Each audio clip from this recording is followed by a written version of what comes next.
Maybe? Looks like. All right, so let's go around and let's just do some introductions while we're waiting for Sam to come back and for maybe 2 missing people. Does that sound good? Okay, should I start? Yep. Okay, so my name's Mindy Jones-Navarez, a very long, unnecessary name. I am the owner and team leader of the Amy Jones Group, and we've been at Keller Williams Integrity First since March of last year. And I brought my team over here specifically because of the opportunity. We have been top producers in the Southeast Valley for many years. Our team's been around for about 15 years. So long-standing name here locally. But the opportunity that Keller Williams provided for us was the education, the training, the support, being in business with people who took this craft very seriously and wanted to provide the best client care that they could to their clients. So bringing my team over was very much about aligning with a brand that I believed in and something that I really wanted to be a part of, and we couldn't be happier here. So I'm very happy that you guys have all chosen to be here as well. And if there's anything that I can do after class today, or just generally you see me or you need something or whatever, my name is in the directory, so you can call me anytime. I think that's probably about it. We will do about $50 million in business this year. We've got 6 full-time agents, a transaction coordinator, a marketing assistant, and we just hired a director of agent development gal who will focus on further developing the team that we currently have, plus growing it, hiring new people and helping them train and develop.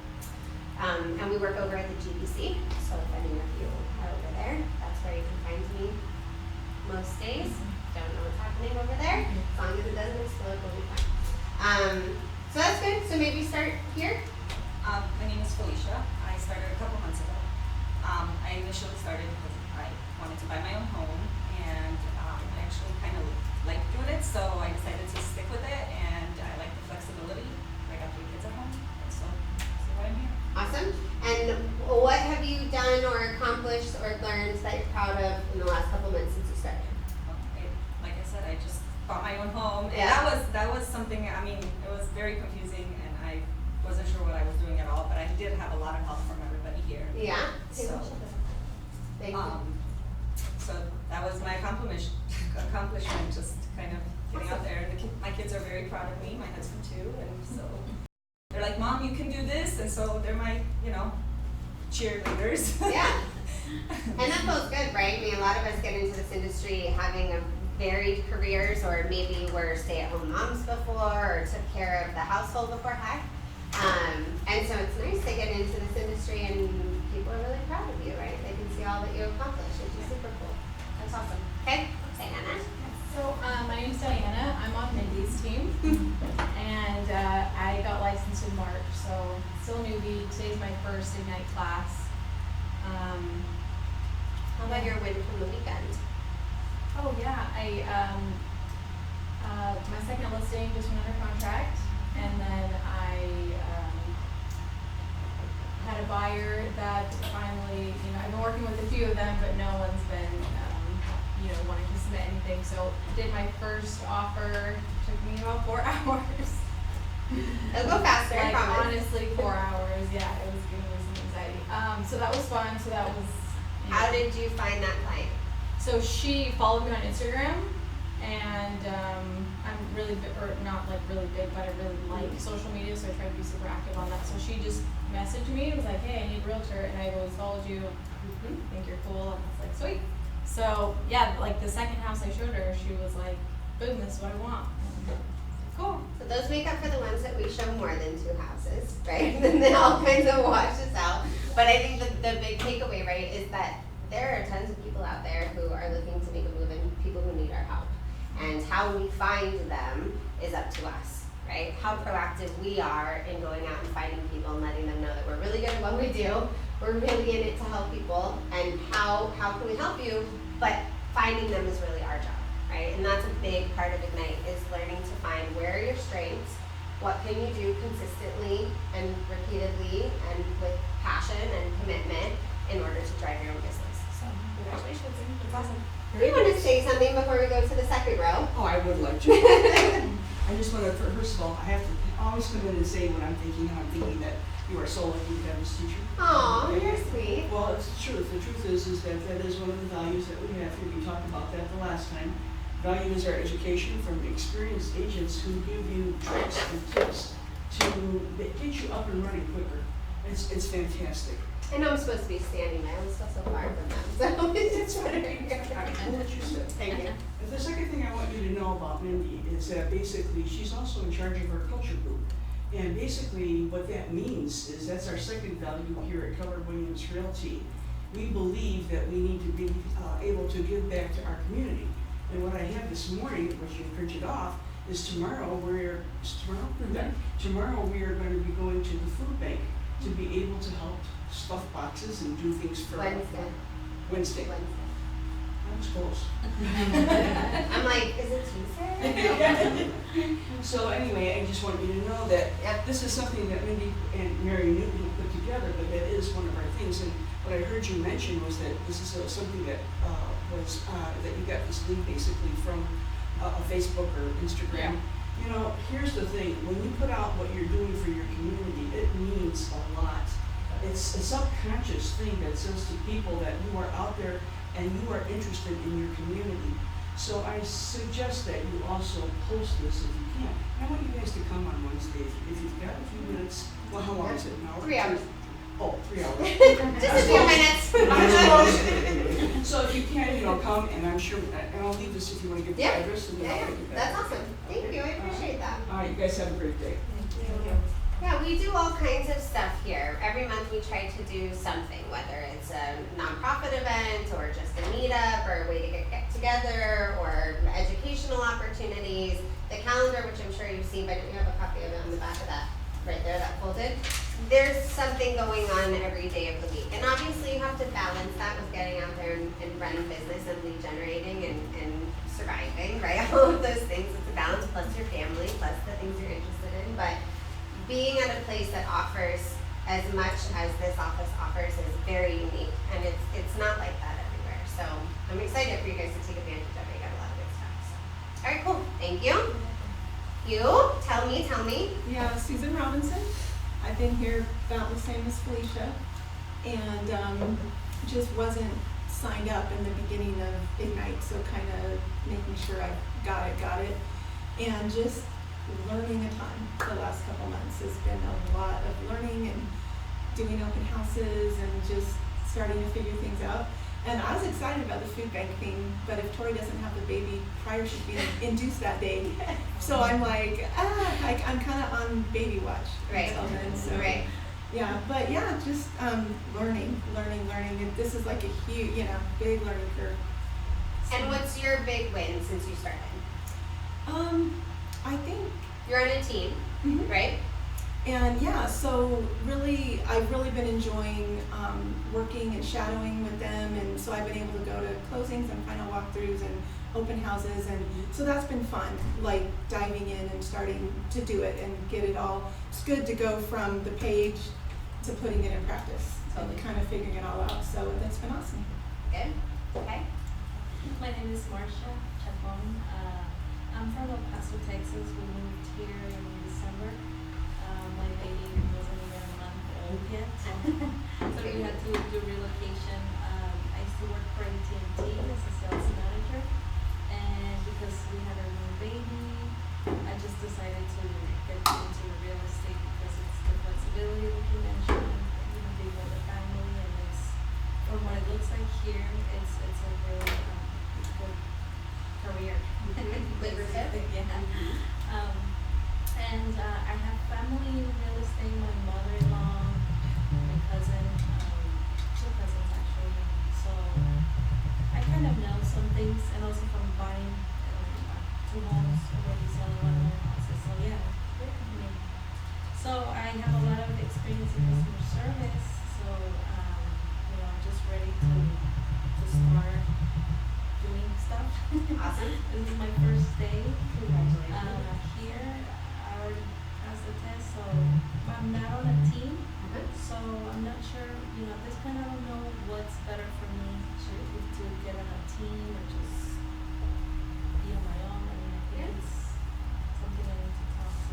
good pathways, right, for success. They're both options for people, and some thrive more in a team environment and some thrive more not in a team environment. It's really a personal choice. There's lots of benefits to both options. I'm obviously partial to team environment. I do it because I think it works really well. But there are certainly lots of options. And I think getting a good foundation like you are here will help you make those choices. Yeah, absolutely. Thanks. Morning. Morning. I came a little late. You're fine. So I don't know what the question is. Who are ya? Oh. What are you doing here? My name's Miguel. I'm a real estate agent. I think I've been here for a month now. And like everyone else, I'm just soaking it all in, trying to get as much as I can and learn a lot. So. And you're in Kevin's team? Yes. Okay. So I'm learning a ton from him. Yeah. It can get anxious. I can get anxious at times when I'm lead generating all that stuff, and I tend to overcomplicate things. So. Which is insane because I heard you on the phone and you're incredibly comfortable and kind. So if you're anxious, I would work on that. Yeah. Yeah. So it's really difficult for me to listen. But I'm working through it with Kevin and trying to get past all that. It's just. That's the only way to do it, is just keep doing it. That's awesome. Thank you. I'm Charlotte Bailey. I'm fairly new. It's 2 weeks ago I signed on. I don't have any deals going on. I do have somebody who wants me to find them a rental home. And they did mention that they would like to buy it at a bad credit, so I don't know how bad or anything. Sure. And what that challenge entails. Yeah. Big months, but I did talk to a lender who works out of Legacy.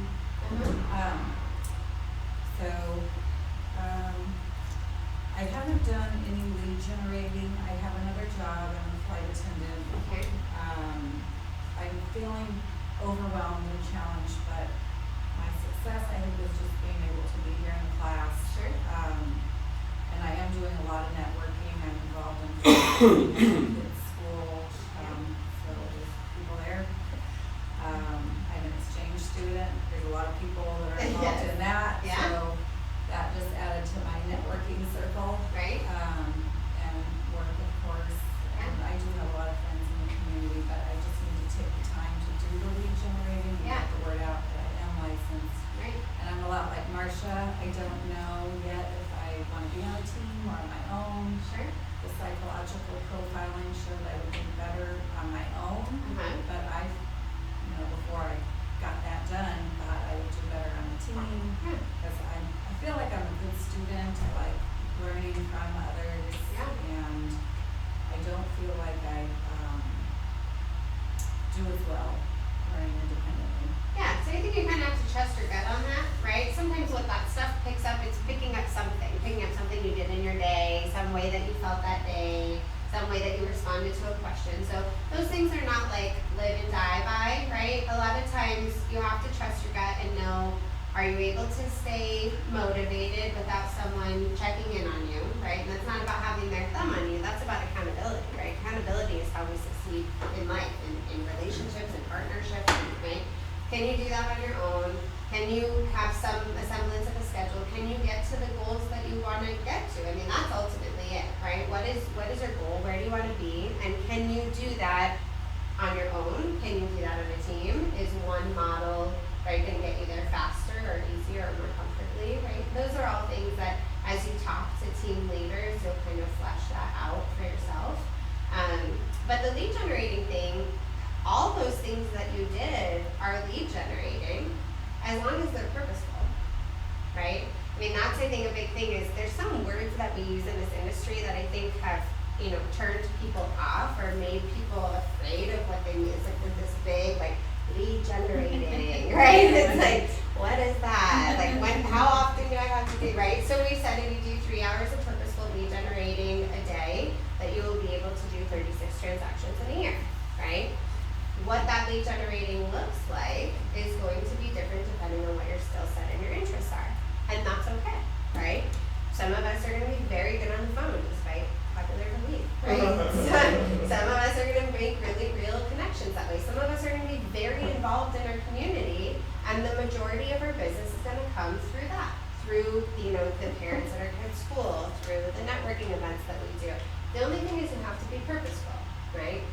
have your name badge before you go, right? Incorporate conversations about the market with whoever you're talking about, right?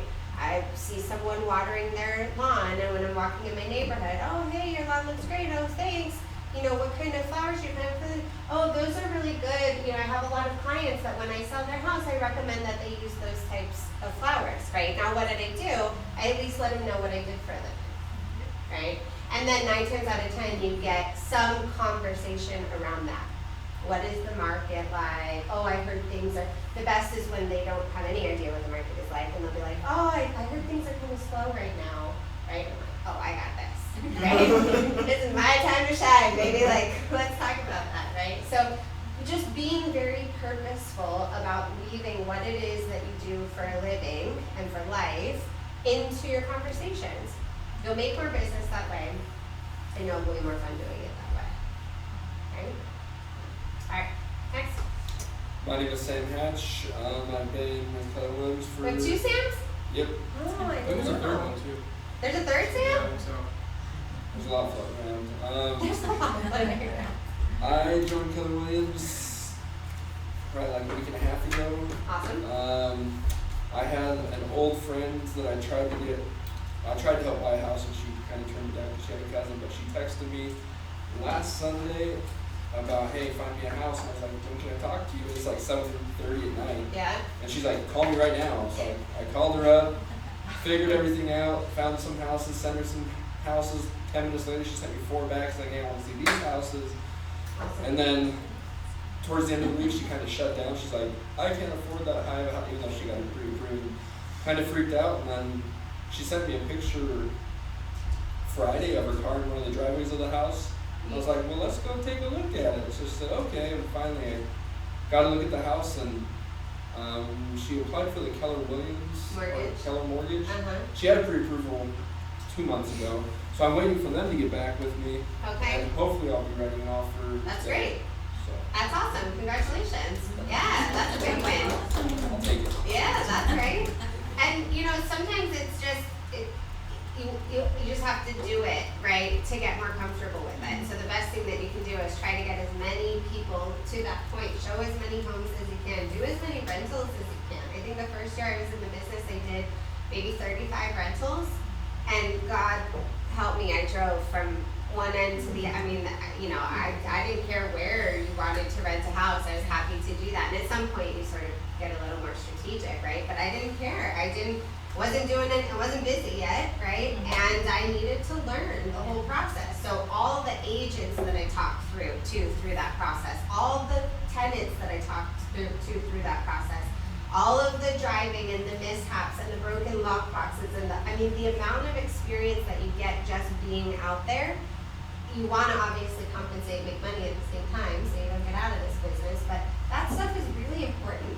It's really, really important. And so not ever missing an opportunity until your day is too full that you get to be selected, right? I think that's a really good mindset. Until you're at the point where you get to pick and choose who you work with, and hopefully you set up partnerships or teams or relationships so that you can, you know, divvy out that stuff when you can, but not passing up an opportunity when it comes to it. Sometimes that may be a 7:30 I only had to show one house, so we'll see how it goes. Yeah, you two have good. You two have good numbers so far too. Come on. I'll just hope that it stays that way for you guys. All right, Sam. 2. Sam 2 or 3. I've been with Keller Williams since July 5th. I have a similar situation going on. I had a busy weekend, had a couple of great open houses. I got a rental lead through our Facebook dialogue page, and followed up with them, showed them properties. They put 2 applications in, and should hear something today, tomorrow maybe. And then last night, I have a friend from Seattle that moved here a couple months ago, was with an agent before I got my license. And he had an offer on a home a couple days ago. There was some disclosure issues, and there was some insurance claim issues, and he was not happy with his agent, so he backed out of everything and kind of dissolved the relationship with his agent, and then called me last last night and said, hey, I went to 3 houses today. One of them was an open house. Here's the address. Can you write me an offer? Wow. So I'm even that buzz. so I'm kind of I'm trying to focus on being here, but I have a lot. He wants to move fast. His family's still in Seattle. Yeah. I haven't even seen the house, but I want to still be there to help him. Yeah. I think Susie's gone, Okay. so I'm gonna Help you. yeah. There's I'm gonna enough need people, I some. promise. I got a lot of it filled out. Yeah. I got his lender supposed to be calling me. It's a VA loan. Okay. So it's an exciting weekend, but I'm a little bit anxious about, yeah. So let's do it's huge. So let's just do a couple practical, tactical stuff, because I think this will benefit all of you, right? So first of all, the anxiety over working in my business and working on my business, right? Being in class and having clients, that is not going anywhere. It is going to be up to each of you to be masters at time blocking your day. Things are going to go sideways, that always happens. But the things that are important to keeping your business moving forward, can't let them slip to the wayside, right? So you see a lot of agents when they first start, they get maybe some really good lead generation habits in place and they've got, but then they actually get the buyer or they get the seller, which is great. That was the whole goal, right? I mean, that's exactly what you wanted. But then you get them and all that schedule goes out the window, right? Because you're focused only on that client, right? And obviously we want to be focused on the client and they're definitely always going to come first and you have to have a sense of urgency and ability to prioritize and all of that. But if you let all of your business stuff go to the wayside while you're helping that client, what's going to happen when that client closes? You're back at square one, right? And then you're 30 to 45 days before you get paid again, right? And unless you guys are, independently wealthy, which very well could be, I have to pay my bills, right? This is how I pay my bills. I can't afford that, right? So I have to be staying on top of those things. So when you have something where you have multiple things going on at the same time, there's things that you can do to put yourself in a good position, right? So one, communication. So letting the buyer know, I've got all of your information. Here's what the timeline's going to be, right? I'm going to go to the house at 12 because I want to see it, especially since you had some disclosure issues. I want to make sure you feel good and see if I see anything, right? Then we're going to meet at 12:30 and we're going to review the offer together, right? Setting the expectations for them. Then they're not texting you, calling you, where are you? I'm in a class, I'm trying to text on the side. Now I'm not paying attention to this. And I'm not really giving them good customer service, right? Because you're trying to manage it all. Instead of setting the expectations of here's what our day is going to look like, right? The other thing is communicating with other agents, right? So we had this conversation this weekend. So as soon as you know that your clients are interested in a property, call the other agent, right? Because we don't know what's happening over on that side before we put our stuff together. And I learned it the hard way, right? I told Diana this weekend, when I first started, I remember going out and we finally had found the house. We showed more than two, right? Finally had found the house, put everything together. Clients were excited. I felt good. I submitted it over and then I picked up the phone and I said, hey, I'm Mindy, real excited, my first deal, and I sent you over a great offer and I'm just la la la la la la la la la, right? He can't get a word in. That's a great offer, it's gonna be great, everything's super clean, I sent it to you, my lender's gonna call you, all that's all set up, it's all great. And it's silent, and he goes, oh, we already accepted an offer. And I'm like, right? Just dead inside. I gotta call my client and say, hey, I know we talked to you 5 seconds ago and we were super excited, but we don't even have a chance, right? So as soon as you know that your clients are even remotely interested, call the agent. Hey, just wanted to let you know we just showed the house at Stanley. We had conversations about people this weekend, right?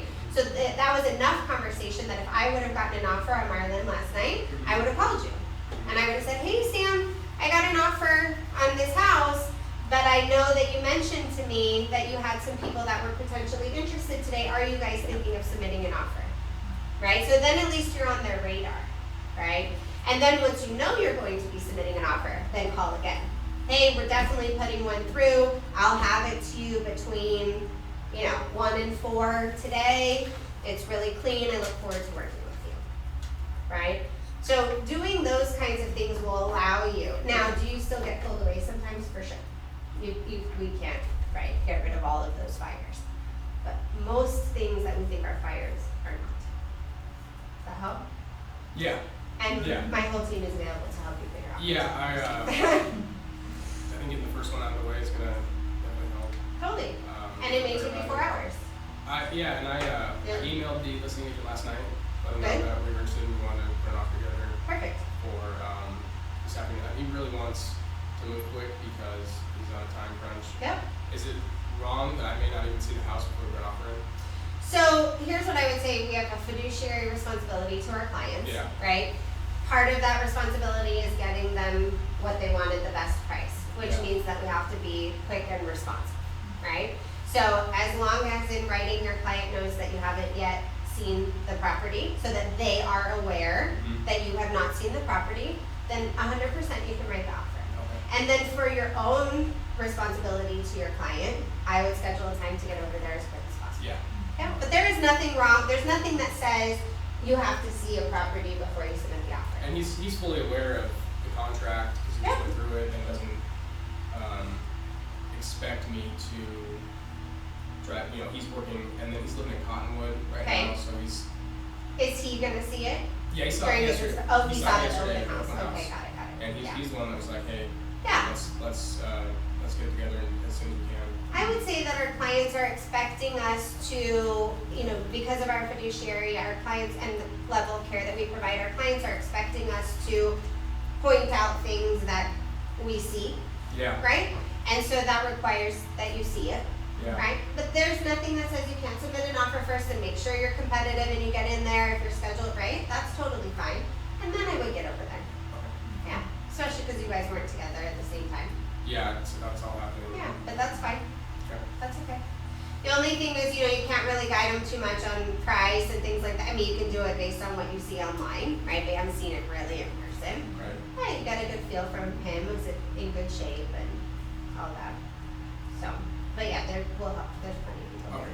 Thank you. Okay, yeah. I'm Mallory, I'm from the Teal Horse team. Still trying to pass my school test, so just got out of school 2 weeks ago. Okay. A week right before we started this. I've been in experience. Yeah, brand new. Good. Why did you choose to join a team? I do better as a team, so I know everyone's here to help, but I need that direct contact to Sure. get the reins. Yeah, that's good. And why did you choose not to be on the team? I'm sorry, what was your name? Felicia. Why did you choose not to be on the team? I didn't really actually choose anything, to be Okay, honest with you. just It was started. just kind of just started and got into it, and I Okay. never really looked into teams, Yeah. and so I just didn't. Okay, good. I mean, Just wanted to be sure you obviously a both lot of said. people join teams. I mean, I haven't really talked to anybody to ask them how they like it, or Yeah. which I would like to do. Yeah, You know, to see what the ups and downs are about being on a team or not. totally. But so, Good. Well, I like to have that conversation, so if anybody wants to, but love to grab coffee with us. Okay, all right, let's go ahead and get started. So the mission prior to attending Power Session 4, let's run through that quickly. And then I see it looks like it does say create a list of names to call for today. So I think what we'll do, I think we got some good information out of that run through that we just did right now. So I think what we'll do is at the end of class, we'll prepare mission 5 for next time so that you've got the call scripts and the people that you want to call for next time, so we make sure they reserve that time there. Does that sound good? Okay. Because I don't have. Any of this stuff? Yeah. Okay, so I'll make sure at the end of class that we get all of the materials over to you, okay? And then we'll share it today, it'll be fine. But there is a mission packet, so it comes with a calendar like this that talks about all of the different classes in Ignite. And then there's a tracker online where you can go and track your activity. So this is a really important part of Ignite, because if we're only coming and doing the education part, which is also important, but we're not setting our daily habits, right? Then you leave Ignite and you haven't set yourself up for true success. So in the beginning of each session, they should be reviewing these missions. So these are things that we are supposed to do in preparation for today. And then at the end of today, we'll go over what the mission will be for next time, and then they'll give you some call time at the beginning, okay? So for today, it was complete your daily 10-4. Who's doing that? Anybody? I have once, Okay. twice. Okay. Halfway. I've been about the same. Okay, so a couple of times. So the purpose of the 10-4 is what? Who has theirs in front of them? Does anybody have their form in front of them? Like what the 10-4 stands for? Uh-huh. So 10 contacts, 10 touches, and then 4, So it's 10 open houses. Or houses, Yeah. not open houses, For 10 preview houses. So yeah, so 10 contacts added, 10 connection, 10 notes, and then homes preview, right? So when you guys are doing those, tracking them on here, you can also track them online. So both of those are options. But the idea is, again, we're talking to people during this Ignite session so that by the time we're done with the Ignite session, we've got a couple of people that we're already starting the process of working on, okay? So what are some ways that we can be talking to people? Okay, so in person, right? We can go to places in our community. What else? Open houses. Open houses. What else? Social media. Yeah, through social media. Make calls. Make calls, and who are you gonna call? Well, starting off our immediate sphere of influence, make sure we call all of those people. We Yep. should have at least 100, hopefully plus. Yep. And let them know what? That we're just excited about this new opportunity. We're a new agent. Just wanted to let you know. And we have this awesome app that Yes. you need. Yeah. And just basically wanting to ask if there's anything that we can do for them at all. Yeah, for sure. So letting them know what you're doing, letting them know you're coming from a place of contribution, letting them know what item of value you have. I have one quick question about the app. So Yeah. I've been giving it to a few people. Is that connected directly to the MLS? Or- Yes. Because there's some houses like my brother. Yeah. On the market for 3-4 days, and then I can't find them on the app. I can find them on the MLS. That's a good question. So have you met Matt downstairs? So maybe ask him that question. Because it was my understanding that there wasn't a delay like that. Yeah, and that's what I thought. I was like, there might be a 5 or 6 hour delay possibly, but Yeah. I didn't expect it to not. be Have at him all. check into that. Yeah, have him check into that for sure. Yeah? Yeah, I love the app. I've been handing that out like, cookies. It's Yeah. awesome. Yeah. It's like a business card for us. Yep. And someone did ask me, like, they're like, how come I put in, like 85295 and I'm seeing stuff from like Illinois? So that was like, sometimes occasionally there's a weird thing that pops up in there and I'm like, That's weird. I don't know. So maybe I could ask Matt that too. Yeah, and I Sometimes asked him to there's- do a class on the app and then also on the Homekeeper app, which is built inside of it where you can Yeah. put in all of your preferred vendors. Because those two I think are really important. They are like a calling card. It's very easy to hand out to someone, text to someone, oh, you have a business card? Oh, yeah, sure, let me text it to you. And then you text them the app and then it has all of your contact information, right? So it's serving both of those purposes. So I'll see if we can put a class. I have a question. Yeah. Because I am getting a ton of those Homekeeper things. Yeah, And I have posted one on like my Facebook page. Yep. For my like Keller Williams, my work Facebook page. yep. Like I'm just curious, what all do you do with your Homekeeper things that come in? So we don't use that stuff very much, but you certainly could. That basically the app sends you blogs that they've created. So like tips and tricks for your buyers and sellers, things that they can do to maintain their home. It's just extra content for your website or your Facebook page or Instagram. You can also take that information and then just do a Facebook Live or write something of your own where you just basically take it, it just gives you an idea of something to talk about, right? So you can just be like, hey, friends and family, I just started in real estate. Okay. And one of the things that I wanted to do was, make sure I popped on here every week and just gave you a tip about something you could do to take care of your home, right? Here's a tip about taking care of your ACs. And oh, by the way, if you ever need a new AC person or you want to get another house, just call me. Right? That's just another idea to stay in contact with It's also a great reason to call. Gives you great reasons to call. So if you're circle prospecting, if you're getting phone numbers from your title company, if you're on a team that has a dialer, if you're calling around an open house and you need to get a list of names of people to call around, those are all really good things to ask, right? So I'm having an open house this weekend, love to see if you come by. Oh, by the way, I've got this preferred vendor app, would love to share it with you. Have you had any needs in your home lately? Right, everybody's AC is going out, so that's a good one. All right, okay, the other thing was to share your big why and value proposition with 5 friends or family members. Did anyone do that? No? Okay. I would recommend that you put together your own value proposition, right? It's just like a elevator speech. Why I do what I do, why I'm the best at what I do. It's important to have that when you're at open houses. It's important to have that when you're on the phone. It's important to have that when you're talking to your neighbor, right? You want to quickly be able to describe what makes you really good at what you do, right? Yeah. Well, actually, I did go out with my sister and brother-in-law for dinner on Friday and a movie, and we got talking about it, and I said, hey, I sent my niece the app. Yeah. Because they were looking to buy, now they're looking to rent. And I said, so like hopefully that's fine. And she said, yeah, Heather's already on the app. Awesome. And so it was good. It's good? Yeah. Having a conversation. That's awesome. Okay, and then for today's class, you were supposed to bring your pre-listing presentation and listing presentation. Does everybody have that? No? Okay. The ones from Ignite? From Ignite, Yeah. yes.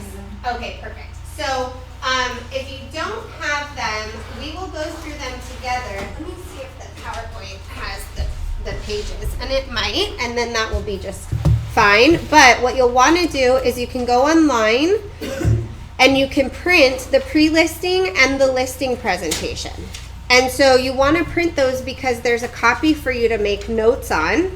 And then there's a copy for you to actually use and customize if you want for when you're out doing the actual listing presentation. So today's class is going to cover the pre-listing presentation and the listing presentation. It's one of my favorite classes because it's one of the first conversations that you're going to be having with people, right? Even if you're at an open house and you've got buyers, if they've got a home to sell, you guys can't do anything until you sell that house. Right? So a lot of times the first conversation that you're having, or if you're door knocking and you're meeting neighbors and you want to talk to them about buying a home, the first thing we got to do is sell their house, right? So this class I think you're really going to love. It's a lot of really hands-on things that you can use right away, but printing these presentations is key so that one, you have something to use right away. So if someone said, I need you to come over and sell my house, give me a listing presentation tomorrow, you have one already. And then also so that you can use one in practice and make notes on the other one. So let me see here real quick. I don't always use the PowerPoint, but let me pull it up because it might have that on it. And then we can look at it together.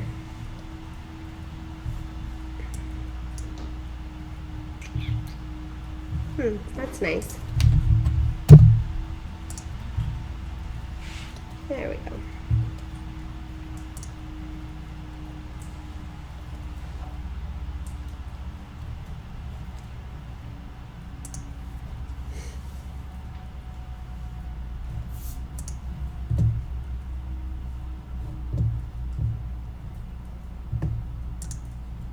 Is there a Wi-Fi password? Like, I never learned that. There is. It's ABC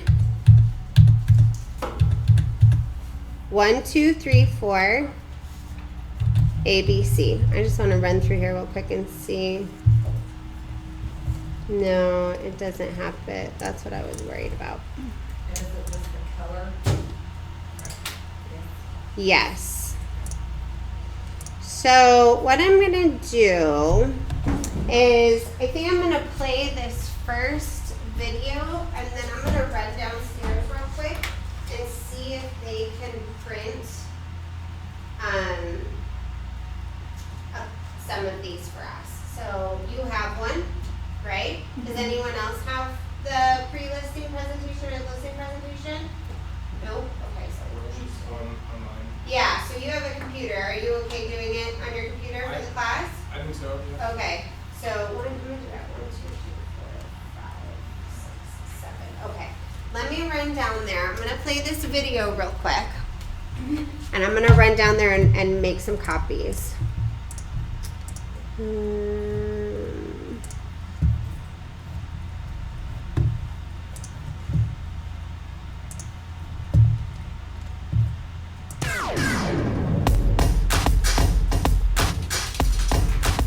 Hi, my name is Gene Rivers, and I'm here today to tell you how to develop your listing skills to a very high level, and after you've done that, you'll be able to go in and take over market share. Number one, the best source for listing leads is from your sphere and past client list. The fact is, the people you know the people that are going to be moving, whether it's at church, school, work, friends, relatives. Focus on sure they understand you're in the listing business, create a pre-listing package that you would give every seller, but rename it your guide to selling homes successfully in your market. And then give that to the people in your database that you know have influence, that's collateral materials that they can give to their friends and refer you. Step two, focus on an area, product, or price range.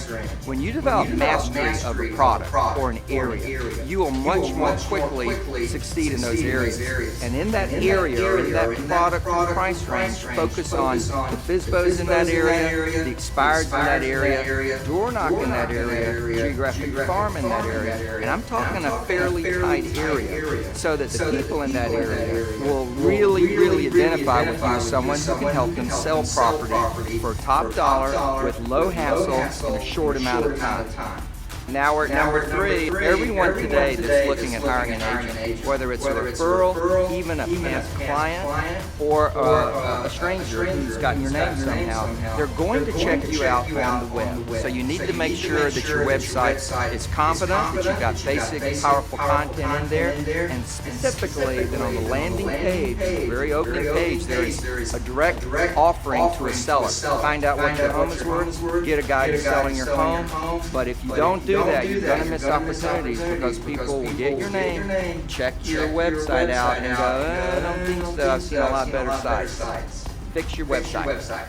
With a database that you are working on a consistent basis, and with a tight focus, you build your reputation. If you're visible, you will find you will take over more and more listings, and in a very short amount of time, 12 to 24 months, you will own that market.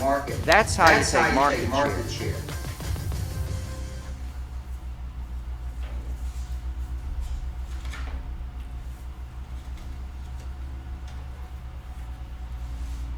Did anyone watch the other videos? Create a system to secure listings and listing presentation by Bruce Hardy. That's on there. We can probably put it up. Well, man, I didn't need to rush out and print these off then. She's did everything. I went out and paid like $8 or whatever, paid money at like it's like 10 cents a page at like at like Office Max or whatever. I know there's a copy place around here somewhere that gives discounts to like KW agents. Does anyone know about that? Yeah. Stephanie's so many copies. 500. How many copies do we get here? 500. I'm not sure if it's a month or a year, but there's 500. for free? Yes. Yeah. Oh. But how would you print them from your device to the printer? If you're connected to the internet, You it's just can, your, it's just your, take the tech class there's computers in the bullpen that you can hop on there and get on, like mykw.kw, and then go to Ignite and go to, so the next one is Ignite number 5, and you can go there and, like, if you're printing them individually, because I had some, so I didn't want to pay $40 for the whole thing when I had some of it, so I'm just doing it individually. Let's ask her how many copies I we're couldn't say no, allowed. I will help, because So, I thought it was a monthly allowance, and I'm not going to be printing any individually at this job quite yet, and I can share it like a monthly. So you can use mine, I print that you print yours at home? Yeah. I'm not technically signed on, so I don't have a laptop. You know, it's, there's a lot of options to get out of it if you need to, so.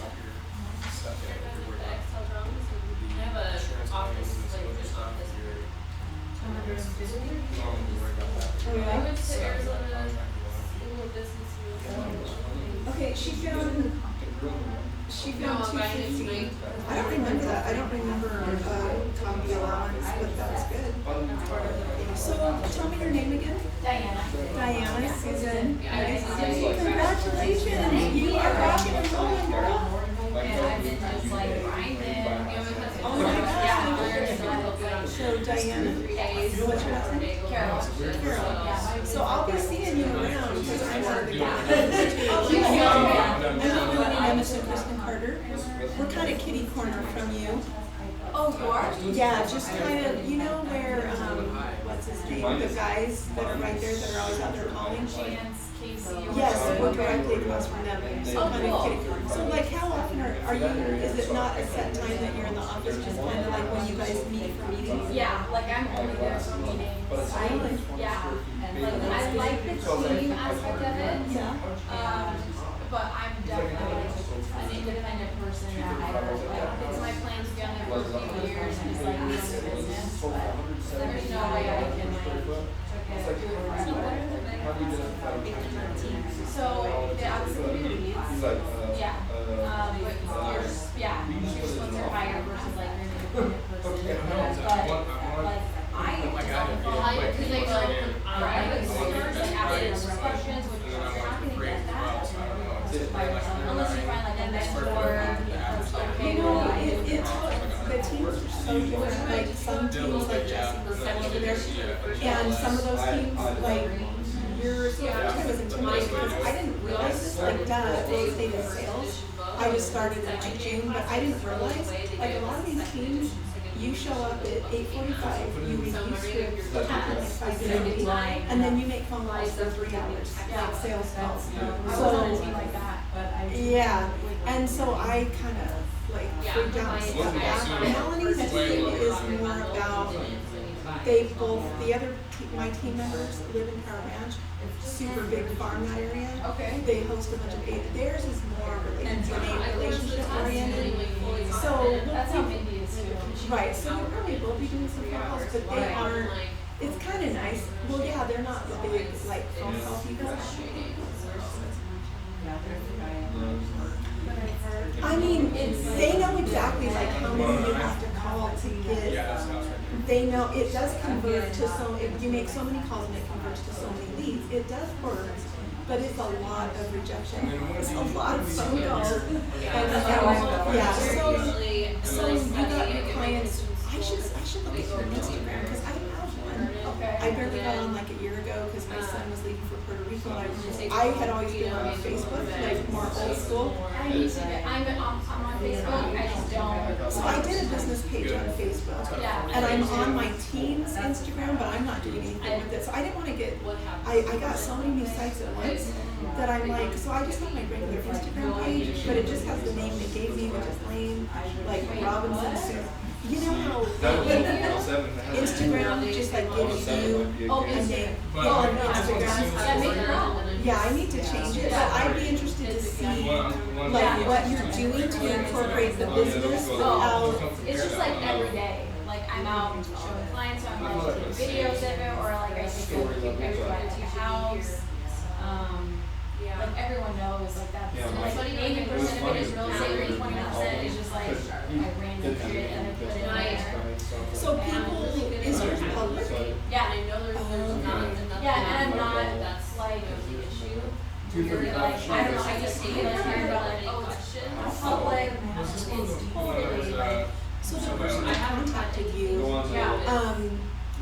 do you Oh, know them, or yes. there was a public that just I jumped honestly on? had never, yeah, I mean, I follow her too, I guess, but like, I specifically try to target people in my area, so I'll go to like certain hashtags and like shit, like, you know, and like I'll occasionally follow some of them, so I guess she was one of them that I just, like. To be more effective, it's been a lot harder to get contacts for me on Instagram, because mine's not public, it's private, and I know I'm not utilizing, it's completely different than Facebook, and I'm not utilizing it the right way. Like, Susie's gone, so when someone just kind of looking at it. That's what I'm doing too. I have no idea how to translate this. But yes, it's just not out. That's interesting. Because like it's everyone's taking at first,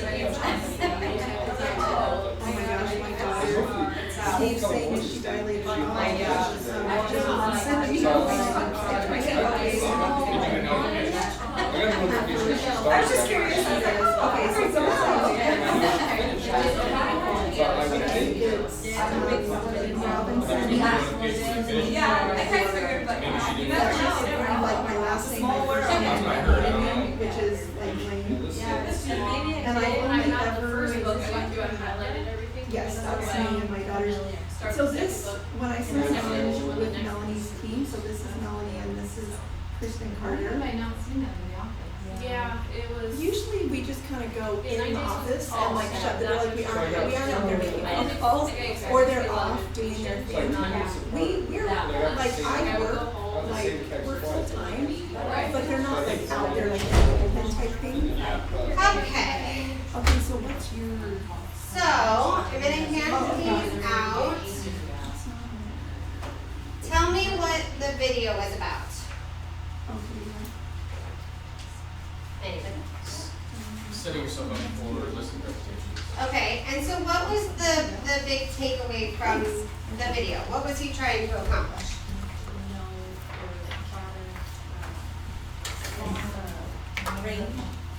Okay.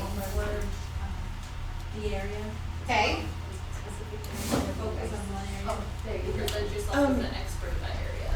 okay, He had a good point about updating your website because people are gonna go check you out, and if yours doesn't look like an up-to-date, like a good website, then they'll probably pass you over. okay. So that your image online is important. Yes, I'm missing part of one, and you'll find out where it is. Can you guys share to start? Is that okay? So you each have one of those are good, these you have. It's just this one. And I've got a piece of it here that someone might be missing, so we'll figure that out. We're improvising here. Okay, okay, so preparing for the listing presentation, knowing your market, knowing what you're selling, making sure your online presence looks good. Any other takeaways? No? Just like hit your market in all the different areas. Okay. Farm it, walk it, call it, like, and just be super specific to like what, like your area. Okay, Really then small. people feel that you're a specialist Right. in that area. Okay, I have a question. Yeah? If you know somebody that has their house listed and they haven't been able to sell it, Mhm. at what point do you start, presenting yourself to them? Are you friends with them? I work with someone that, Yeah, so I mean, as a friend or a coworker, you can do that at any time, right? I think what you want to do from an ethics perspective is, one, you don't want to badmouth their agent, right? So the best agents that I see sort of navigate this process is, hey, it sounds like you're, signed up with everyone. I hope that, you're happy and everything is going well. Should you choose to explore, other options, I'd love to be able to talk to you about, what we might be able to provide for you, right? But having conversations with them and asking them how it's going, that's all normal, right? How's everything going? Are you having a lot of showings? Oh, you're not? That's weird. The market's doing really well, right? So inserting market information, right? Being able to share what's happening in the market with somebody, that's fine. You just don't want to be, commenting specifically on the agent doing a good job or a bad job, right? We want to be ethical. These are all people in our same industry, so I wouldn't say things like, your picture's really terrible, that's why no one's seeing them, right? You could say, oh, how's everything going? I know, when I do my listings, I hire a professional photographer for all of our listings because it's very important that the image shows well online.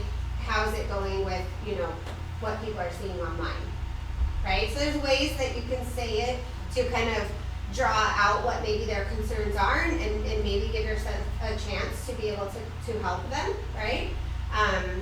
So yeah, I think if you already know them, it's okay. Where it's not okay is when you don't know them, right? You don't want to be soliciting someone who's already under contract, you guys.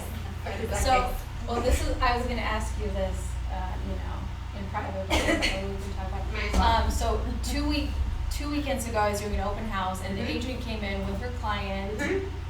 They were looking at the house, and then when the agent kind of walked away, the buyer was sitting there talking to me. Sure.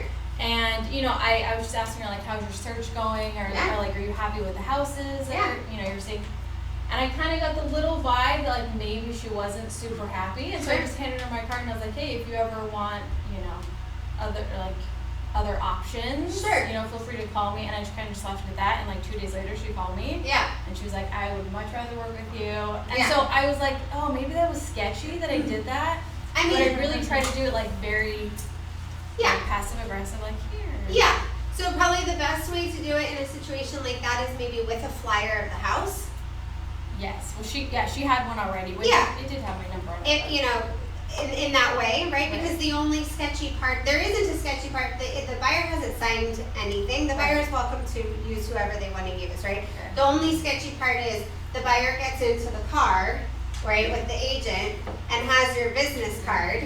And the That's what I was agent's like, where'd that come from? And the buyer's like, oh, she Well, they pulled were- me aside and gave it to me, right? And so then why does it matter? For that transaction, it doesn't, right? Right. But when you get a buyer who wants to put in an offer and Miss Driver of the client happens to be the listing agent next time, Right. and then she gets your offer, right? Now, obviously, we're all supposed to do the right thing by our clients, but we're all humans, right? This is why I try not to cut people off when I'm driving, because inevitably they're my client or they're the agent on the other side of the transaction, right? So then the next time she gets your offer, and she's like, that's that lady that gave my client her business card while I was in the bathroom, right? So that's all I want you guys to think about. If you're doing the right thing and you're trying to help people and you're doing it in a way that's like that, Right. you're gonna be okay. And what if they don't come in with their agent, but they say they have one? Yeah.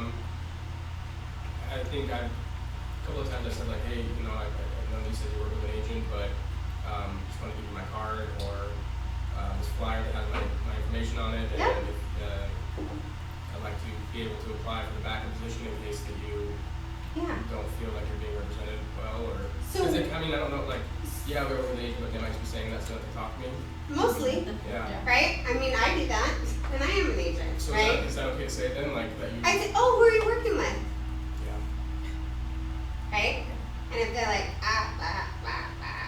oh, that's okay if you don't remember their name, right? I'm sure that means you're not working very closely with them, right? So that's okay if you don't remember their name. I just do a lot of business here in the area, and so I know a lot of agents in the area, so I thought I might know them, right? How's it going with them? Have you guys seen a lot of houses? What do you think of the searches that they've sent you? Right? How's their lender? Right? There's no reason you can't have a conversation with somebody. But at that point, I'm sorry, at that point, like if they sign an exclusive contract with Did the they? agent. How do we know they did? I'm just saying if they did. If they did, they're under contract with them. Yeah, they can cancel it, and they can go work with another agent. Which we're not trying to encourage cancellation. What we're trying to do is we're trying to make sure people are well taken care of. That's all. And if they are, that's great.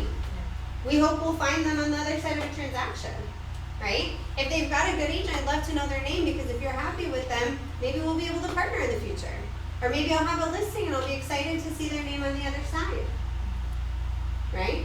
But sometimes once you start to talk, it's like, oh wait, they're not doing any of that stuff. I'm not pre-qualified. They haven't given me a lender's name. They're not sending me searches.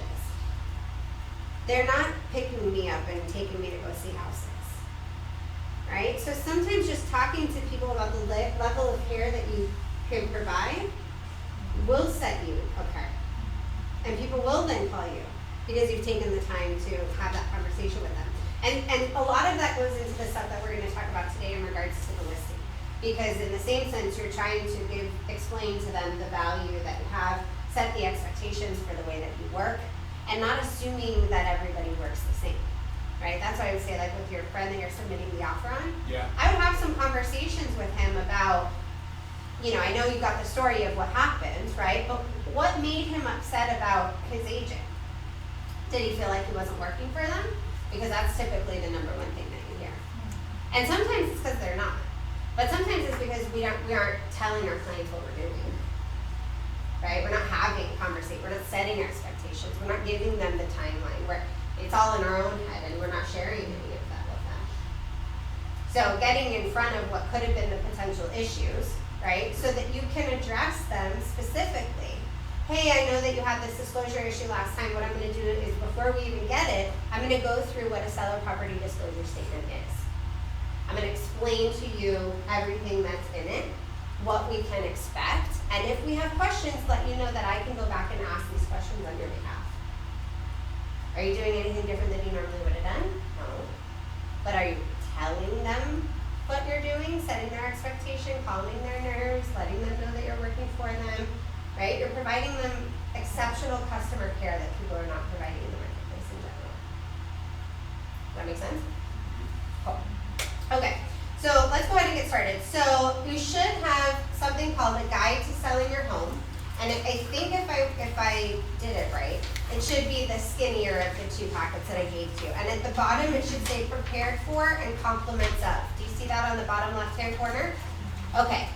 So why it's like that is because when you go online, you can download this and you can actually customize it and use it for your clients.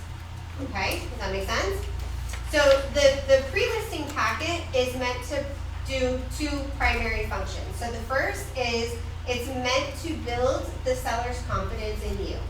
Okay, so say you meet somebody at the grocery store and they're going to be selling their house, or you get on the phone and someone says, yeah, I'd be, maybe interested. Oh, great, can you meet at 1 or you can meet at 4, right? You've all heard this basic script, appointment setting script, right? Can you meet at 1, can you meet at 4? Meet at 4, perfect.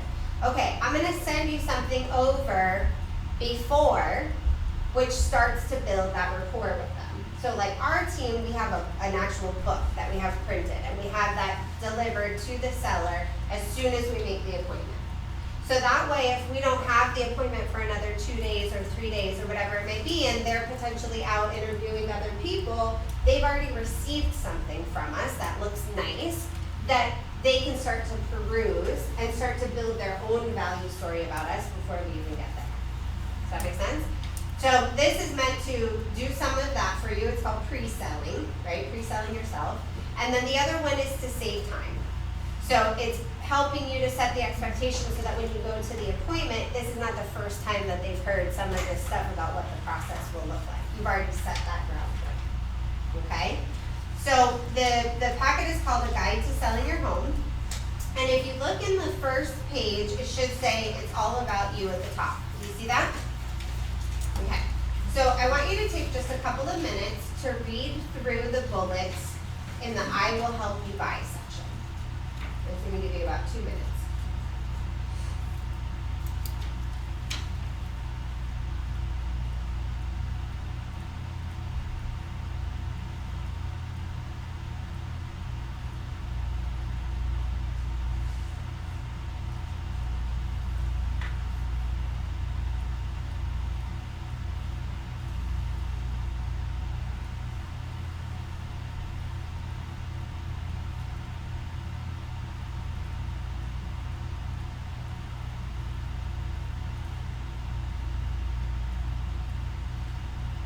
Anything on this page that you read that you didn't think was going to be part of your job?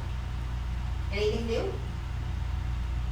Everything kind of what you expected that you would be helping people with? But you've got a full page where you just explain to clients all of your value to them, right? So if you're a brand new agent and you're not sure exactly what you have to bring to the table yet, right? You don't have a big brand online, you don't have a lot of past sales, this is explaining exactly to the consumer what value you are able to provide, right? So we're gonna go around and I'll have you each comment on why the bullet point that you read here is important to the consumer, okay? So we'll do the first one. So if you want to take the first one in the back. Taking time to understand your wants, needs, and expectations, answer your questions, return your phone calls and emails the same day, and being honest with you at all times. So us being able to understand their wants, needs, and expectations is only going to help us with selling their home. So we don't have those grounds of what they're needing and what they're expecting.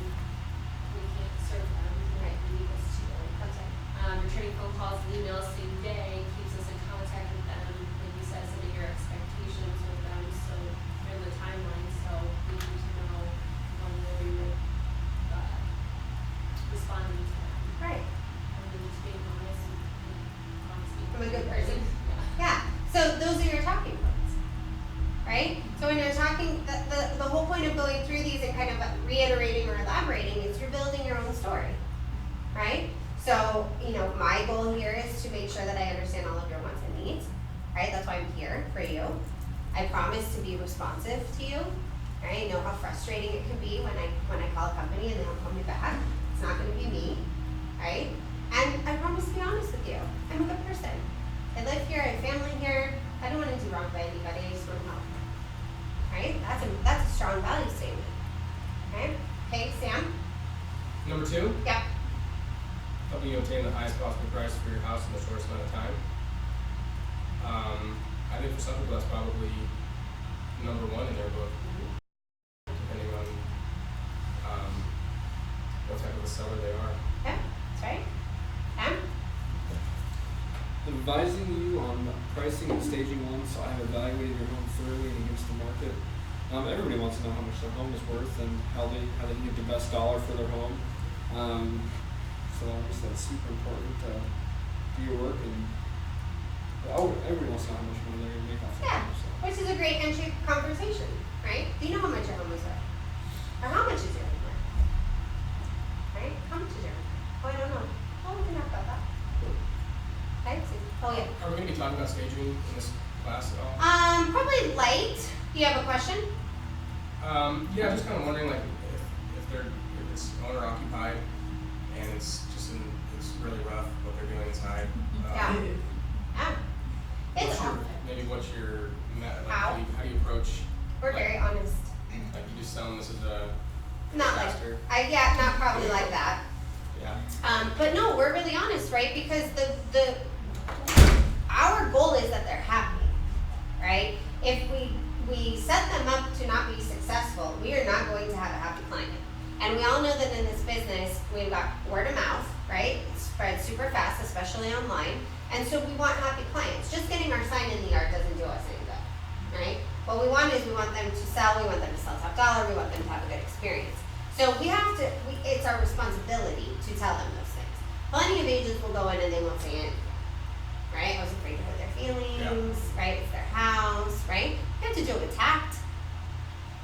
But if they're hiring you to sell their home and to get the most for it and to not be surprised later, right? It's even worse when you get the feedback form and the feedback form says your house is a disaster. And then they're like, why didn't you tell me that? I hired you, right?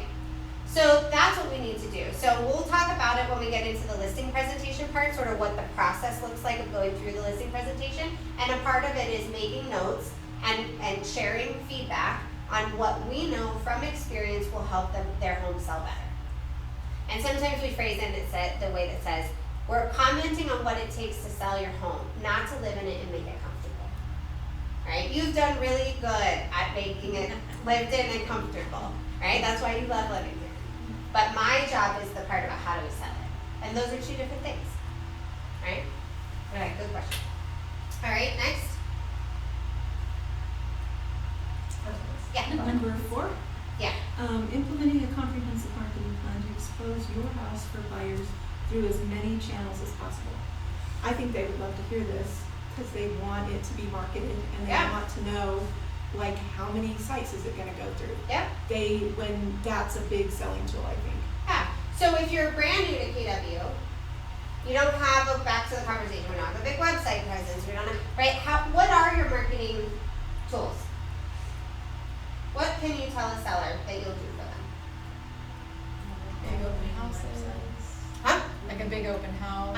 So you can do things in person, right? You can door knock. You can do open houses. You can call the neighborhood. So you're going to be proactive in finding a buyer. What else? What are you gonna And say? it's gonna be listed on all the main, websites. And how is it gonna get there? How? Mhm. Okay, so as a new agent, right, if you don't have, you're not with a team that has specific marketing efforts, what are you gonna do?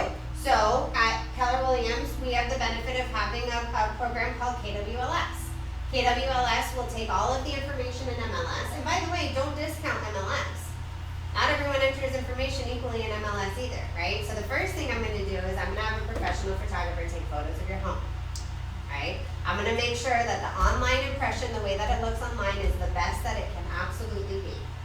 Right? Then I'm going to put it into MLS. And when I put it into MLS, I'm going to max questions that I have to make sure that it shows up the best, and that when it's syndicated out, that those syndicated sites can pick up as much of the information as possible. Have you ever seen MLS listings that don't have much in them? Right? That's just lazy. Right? Don't be lazy. But explain to your clients what you're doing. I'm gonna maximize all those boxes. Right? It says granite countertops, it says non-laminate countertops. If they have granite, I'm checking both. Right? I wanna make sure that everybody can find it. And then KWLS, because you chose an agent that belongs to KWLS will then syndicate it out to all of those big sites. Right? So they're gonna have bigger visibility than they would get anywhere. Now, once you're on a team, you can add other things to that, or if you're going to be doing, I'm gonna post it on my Facebook page. Right? How many friends do you have? This is how many friends I have. I'm gonna make sure that all of my friends see it. If you don't have, don't tell them how many you have, right? Right? So you wanna communicate to them, and it's okay if you're brand new.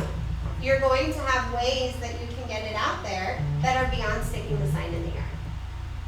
Right? Okay. All right, what's next? Coordinating the home showing process with your families and I think that's important because when I was looking for houses, I've done that myself. And Yeah. there's times where it takes a while for the other agent to follow back and let us know when we were able to see a house. Okay. And then when we got there, it was kind of messy and Mhm. it was very experience on it got this house for sure. Yeah. And sometimes that's the clients, right? I mean, Yeah, that's true. unfortunately, clients don't do everything I tell them to do. But sometimes it's that the agent didn't take time to explain to them, right? Here's the condition you want to keep your home in, right? You have pets or kids or whatever, let's talk about that. Let's have a conversation about that up front so that you know exactly what you need to do so that when you take the time to get out of your house and people come and see it, it's the most effective showing possible. Turn on your lights, put your kids' toys away, hide all the dog stuff, right? Coach them and have those conversations up front. Okay, next. So, I'm sorry. You're fine. Presenting all offers and advising you on the terms and T's of the table. So I think it's important to I guess let you know, hey, these are the offers, as well as let you know as soon as possible. But helping you through like, hey, is this something that we should go with, or is this something maybe you want to consider more about? Or Yeah. hey, this is a really good offer. Because I mean, you've done real estate, right? You know the business, so you can tell them, hey, I know you don't see offers every day. This is kind of That's the route right. you want to go. So. Yeah. So just letting them know what's gonna happen. I mean, that's the scariest part of selling your house. You just don't exactly know what's gonna happen. Right? So just kind of taking them through what that process will look like. Okay, next. Negotiating on your behalf the best offer. I think that ties in with knowing number two, and then knowing what they're willing to negotiate on, Mhm. like having a good understanding of what they're willing to do. Yeah, very good. Scheduling and coordinating completion of contingencies and inspections and monitoring the buyer's loan process. So I guess as an agent, that would be our responsibility to make sure that all the inspections come through okay and stay on top of the buyer to make sure that their loan is going the way it's supposed to go. Yeah. So this stuff becomes really important when we're in a seller's market like we are now, right? Because the seller goes, all you gotta do is stick a sign in the yard and it's gonna sell anyway. The market's really hot, so that's all you're really gonna do. So I don't really wanna pay you for that, right? Or I don't wanna pay you much, because that's all you're gonna do. You're gonna stick a sign in the yard, it's gonna sell, and things, and I'll never talk to you again, and that was great, thanks, nice working with you, right? So this says, wait a minute, that's not exactly how it works. I wanted you to feel that smooth to you, so you feel like I didn't really do anything, right? That's my goal. But here's the things that are actually going to happen, and helping them understand that up front. Okay? Coordinating and supervising the preparation of all real estate closing documents and guiding you through the closing process. Yeah, same, right? Yeah, so I think just a lot of the little things that we don't think about, like explaining to them like when you're gonna get keys, or like this is when you turn on the APS, or like SRP, and this is when we're gonna do the And what walkthrough. those phone numbers are. Right, Right. like just make it as easy as possible for them because they're so stressed out. That's right. Yeah, and it's just like, that's what you're getting paid for, and Exactly. it's easy for them. And trust me, not everyone does it that way. It's the truth of the matter. The things that you think are really little, so you don't take the time to talk about, not everybody does them. Very different experience for people out there. Right? And the last one is during the entire listing from start to finish, always representing your best interests, right? So they know that it's all about them. So the next page helps them prepare to list their house. This is really valuable, right? So this is a piece that you would drop off to them or give to them ahead of time. And it lets them know, okay, here's what the process is. Here's going to set the expectations for you for when we're going to meet, okay? And before I come, I want to talk to you a little bit about what getting ready to list could look like, right? So there's 5 main factors that it reviews with clients here affecting the value of your property. So the first one is recent sales, okay? So what does that mean? Comps in the Yeah, that's right. So what your neighbor has sold for, what houses that are similar to yours have sold for, that's one of the things that we're going to look at, okay? Another one is going to be location. What could be good about a location? in the middle of the subdivision, Schools, exactly. What could be bad about a location? bigger street. Okay, so those things are going to affect it, right? What about condition of the property? The condition of the property affects the price and the speed of sale, right? So buyers will deduct when they see things that they have to fix. It also may take longer to sell, right? So those are 2 big factors: time on market and potentially the price. Competition, what is that? Who else is listing? Who else is selling? That's right. Are there a lot? Are there not a lot? What else is happening in the market, right? And then the last one is timing. What could timing be? Oh, time of year? Could be time of year, right? So is it traditionally a busy season? Are you in an active adult community and it's the middle of summer and no one's there, right? Those understanding market from that perspective. Timing is also how long it's on the market for, right? Longer you're on the market, the more likely you are to have greater negotiation in price. So the goal is to get on the market at as close to the right price as possible so that you're getting good offers and potentially multiples, okay? So letting them know that of those 5 conditions, the only ones you can change are what? Price and condition, right? You back to a busy road, you have a big power line behind you, right? I can't move your house. And that's okay. Doesn't mean no one wants to buy it. You bought it, right? But it might take us a little longer, and it might go for a different price than it does the one that's backs to the green belt, right? And that's okay. We can adjust price, right? And then condition is the other one that we can adjust. So if you don't have any issues with condition, you don't have any issues with location, what is the only thing you have left to adjust? Price, right? So having that conversation with them upfront, okay? Setting that stage. So when we talk about price, and we're not going to talk about comps today, I think that's in the next class. There is a class. I think it's the next one. So we won't talk too much about how you actually do comps, but if you guys are in a situation before that class, do reach out to me or any of the other teachers. We're happy to help you with doing that. But when we talk about price, we talk about starting the beginning of the market with the right price, right? Because we don't want to be battling time on market, and then it's like, oh, you've been on 30 days in the market, now I'm really going to give you a low ball offer, right?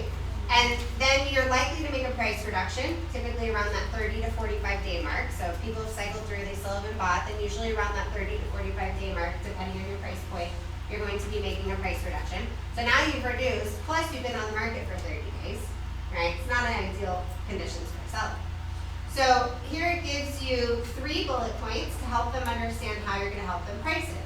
The first is a well-priced home attracts interest, attracts buyers, generates showings, and ultimately produces a sale quicker, right?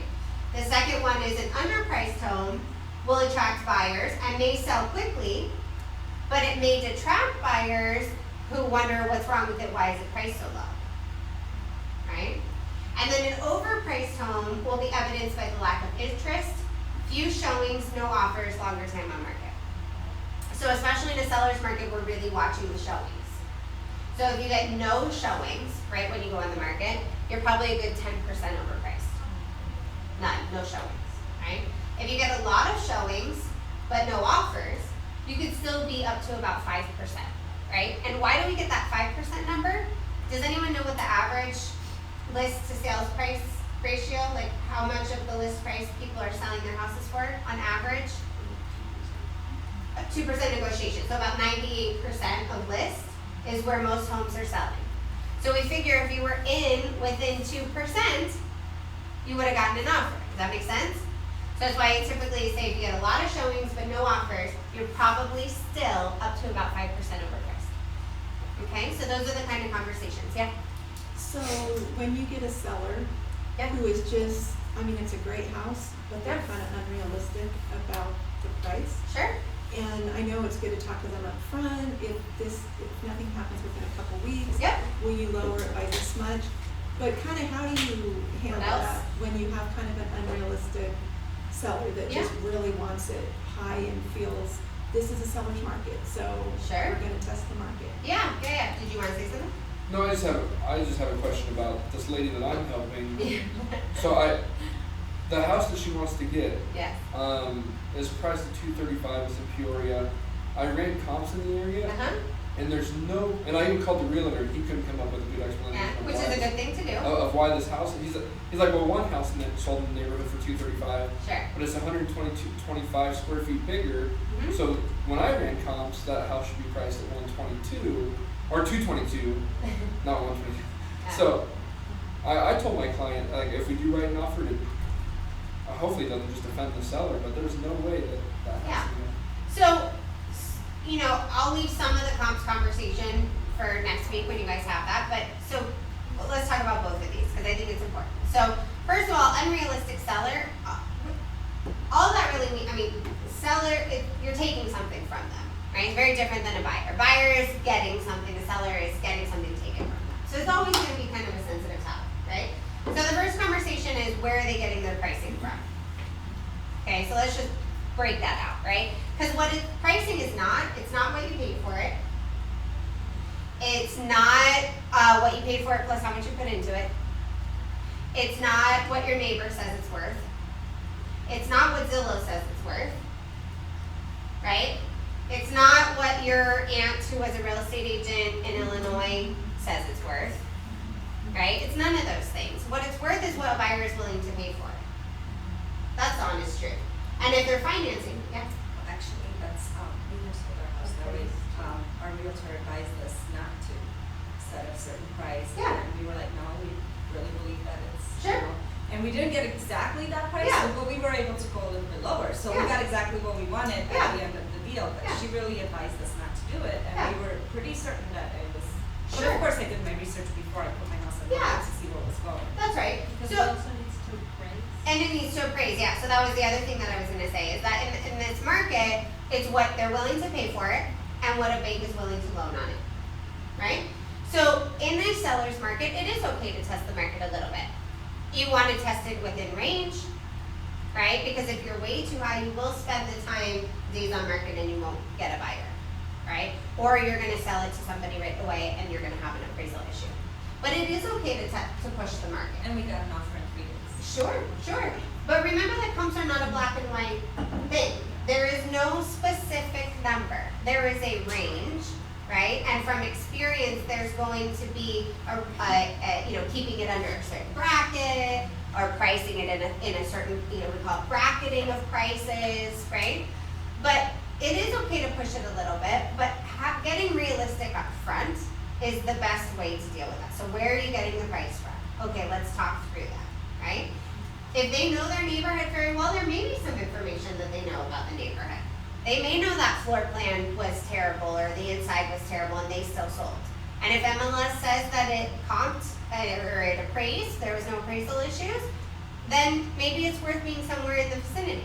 The other part is, to answer your question, in a seller's market, part of getting a good deal is getting the deal, right? So we've got to be cognizant about what the competition is, right? So they're protected by an appraisal. We want to get them a good deal. We have a fiduciary to get them a good deal, but we also need to understand what the market conditions are. Now, if the house has been on the market for 3 weeks or for a month or even longer, then yeah, you probably have some negotiation room there. If it's the first day on market and there's 10 cars lining up around the corner and you know it's an area where average days on market is 3, yeah, they're probably going to be pushing the price point. And if you try to go in at the last home that sold in the neighborhood, which is a lagging indicator, your buyer probably won't even get a chance to be at the table. Does that make sense? Okay. All right. So we talked a little bit about condition. There's a preparation sheet on here called Get Ready to Sell. And so it says, you don't get a second chance to make a first impression. So why that comes up, a lot of sellers will say, oh, my carpet is really bad. I'll just give a carpet allowance, right? I'll just give them $2,500, whatever, if they want to replace the carpet. I'm not doing it, okay? Here's the problem with that. We're all humans. So you walk in, you see crappy carpet, it affects your image of the home. And if the seller is willing to pay $2,500 to do it, get it done ahead of time. Alright, so you get one chance to make a good first impression. So, go ahead, it's okay. So you push to the seller, you know what, it's better we do it ourselves and maybe we can help them find somebody? Yeah, we can provide a contractor. Yeah. Absolutely, we've got great resources. Yeah, we got great resources. We know that they do a good job. We know that they give a good price. It might be worth you investigating if that's something that you could do ahead of time. Right? It's ultimately their choice. It's just our job to help them understand how important it is. Right? The second one is stand out from a crowd. So start at the curb of your house and work your way through. Alright, so this is just starting to build the foundation for them of the things that you might be talking to them about once you go and actually see the house. Alright, let's go to the next one. So the questions for sellers section, this helps before you go out there, them to flesh out some of the experience that they've had before and to identify where some of their concerns might be, right? Because if we know the wants and needs of our clients, we can better address them, okay? So let's go through the questions here and maybe talk about some of the things that people might respond. So the first one is, what is the most important thing you're looking for in your listing agent? What are some of the things that you expect people might say? Experience. Experience. Good communicator. Good communicator. Okay. So if someone has, honesty, yeah, honesty. So if those are things that people are saying, you can tailor your conversation then to them, right? This is how I respond. This is what my office hours are. This is how you get a hold of me. You can reach me by cell phone. You reach me by email, like text. What is your communication preference, right? Taking time to understand the things that are important to them. What prior real estate transaction experiences have you had? So this goes back to what I was saying, Sam. We don't know what people's experiences were before, but if we can find out what they were and find out maybe where the challenges that they had were, we can be a little more proactive about addressing them, right? How would you like to be communicated with? So getting their preferences. How frequently would you like an update on marketing? So that's really important to know. I've got some who, the second Sam walks out the door of the open house, they're calling me, how's the open house? Right?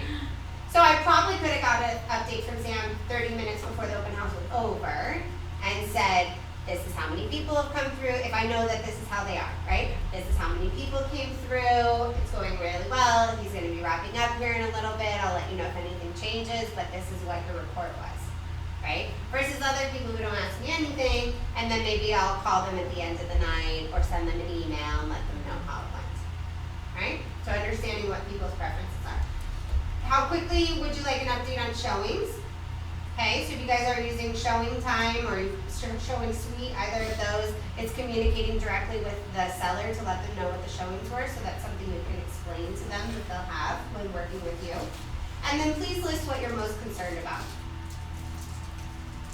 They'll come up with other stuff they're concerned about later, but you might as well get as many of the things as you can out of the way in front. Okay, then the next one, this is a customizable page.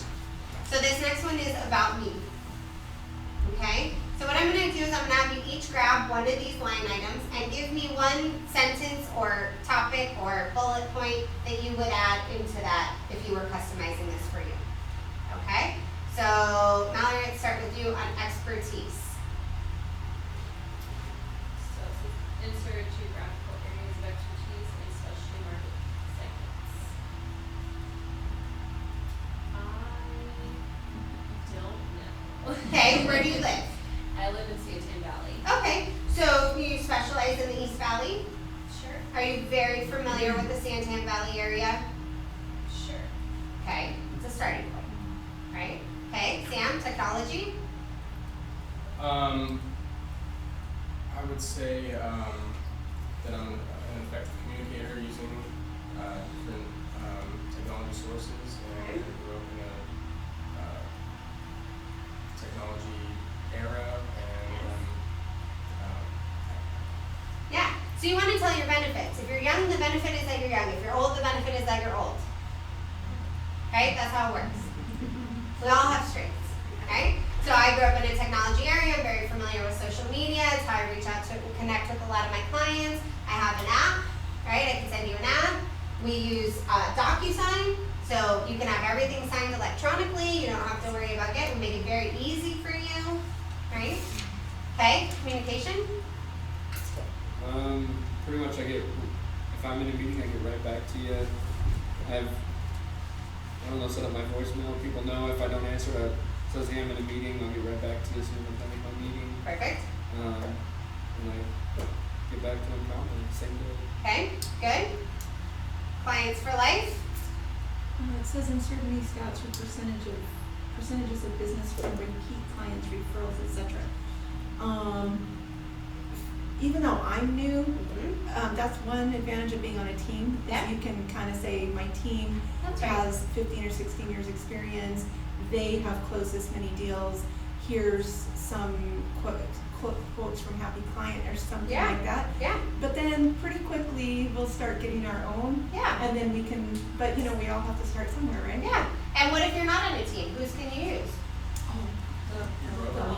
The brokerage, Oh yeah, that's true. right? Yeah. We have the largest market share of anybody in the East Valley. That comes because we provide excellent customer service and we have a ton of return clients, right? Okay, next up. Awards, recognition, insert appropriate honors. Well, since it's my first time Yeah. in real estate, but I mean, I don't know. For my previous job, I was a manager for more than 10 years in customer service. Okay, We did really good in my team that Yeah. I had. Yeah. Different teams I had, so I don't know. you have a strong background in customer service. You've won numerous awards for your ability to take good care of your clients, right? And then default back to your brokerage. My brokerage is number one in this, my brokerage is number one in this, right? Or if you're on a team, same with the team. Voted best of our valley, Chandler's number one realtor, right? All of those things, okay? Okay, personal. I would put in for sure one affiliation that would say that I would not need to follow at the same time. Yeah. That we like to give back to the community and we do things such as food trash, right? That's right. So that's kind of what else how we do it. Yeah. If you do things personally, share it. That's a great way to connect with people, right? I volunteer at my kids' school. I run the bake sale. I take my kids to donate here, and we do this at the holiday time, right? If you don't do any of that stuff, you've got a whole office of stuff, right? We are doing a water drive this summer. I'd love to talk to you more about it. I'm gonna donate a case of water for every, home that I get sold this month. I would love to help you, and then in turn, together we can help Mesa. Right? Okay? My commitment to you. I'm gonna be a great listener on what needs you have for your family or yourself and to find a home that suits your best needs. So schools, activities, and all things to do. Right. So making your notes on here and practicing this conversation, we'll do a little bit at the end of the class, but it helps you to get those bullet points. And it's okay not to have the experience, because look at how much you are still bringing to the table, right? The rest of the stuff someone can help you. But it's the being genuine, being a good communicator, having value to provide, and being able to articulate that, right? So that's what you want to practice, okay? What my clients and colleagues say. So hopefully you get reviews, right, once you're in business. And by the way, you can ask people to post reviews for you before you've done business with them. Don't ask them to lie, but ask them to talk about your character. right? Have them post on your Facebook page. I've known her for a long time. She's a really great person. She's a great mom. She gives back to the community, right? I would trust her, right? Character profiles. And then you can also default to things that you see about the brokerage. Is that in Latin?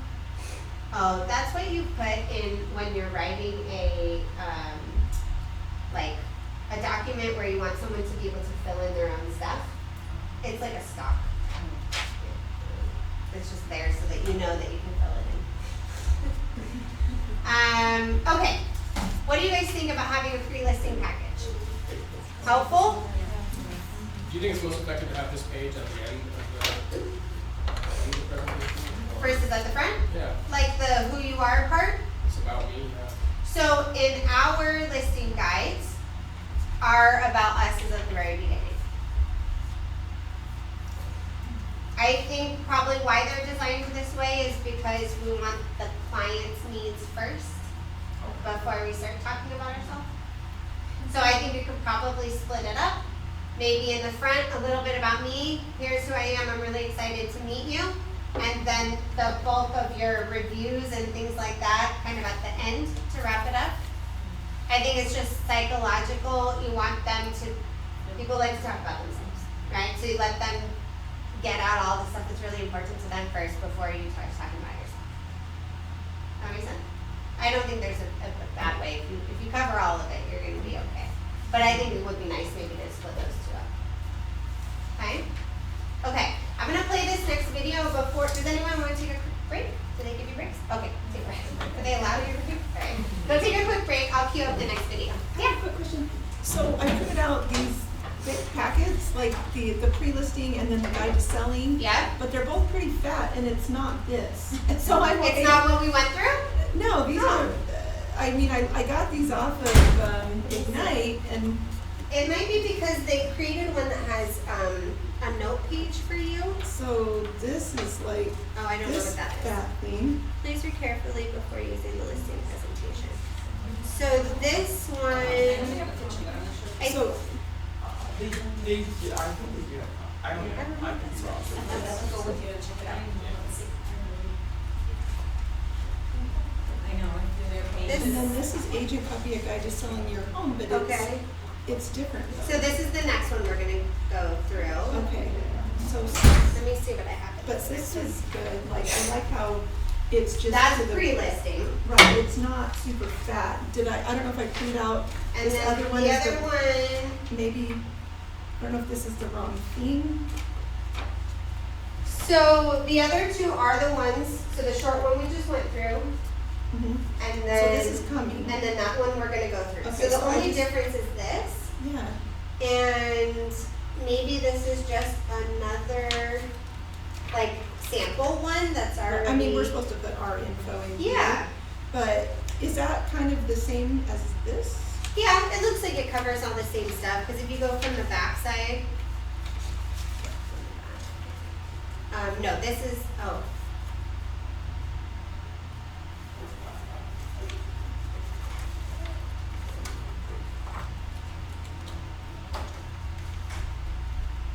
Oh, yeah, so this was the pre-list. Where's the other one? It's just, I just have these Oh, you two. had this, right. So this is the other one that we're gonna go through Yes. here. Okay. And so this. So I just need this. This is just the regular pre-listing presentation, so I don't know. Oh, you're saying you didn't have a copy? No, of that? I thought that I clicked on the pre-listing and the regular listing. Uh-huh, but so I- this is a listing presentation. Okay, This is a sample listing presentation where you Okay. can plug it in and. and this pictures and is stuff. just a guide. This is a guide. So I'm for still listing missing the presentation. pre, Yeah, yeah, I'm that's- still missing one of them. yeah, that's okay. So I just need to get this. Yeah. Does you need Keller Mortgage? Okay, And I so have a this friend that I have one a is the one client that you applied would for use yesterday, with an actual client.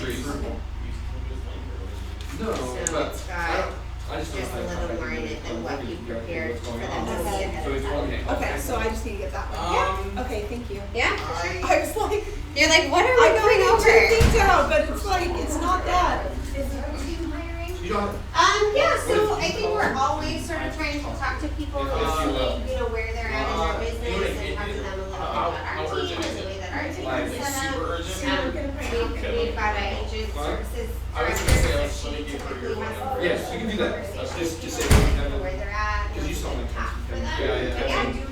towards the end of the whole day, you try to call the phone number. Yeah, to that's the No, that's the tough part of joining a team. It doesn't mean that you can't find a team who will do that.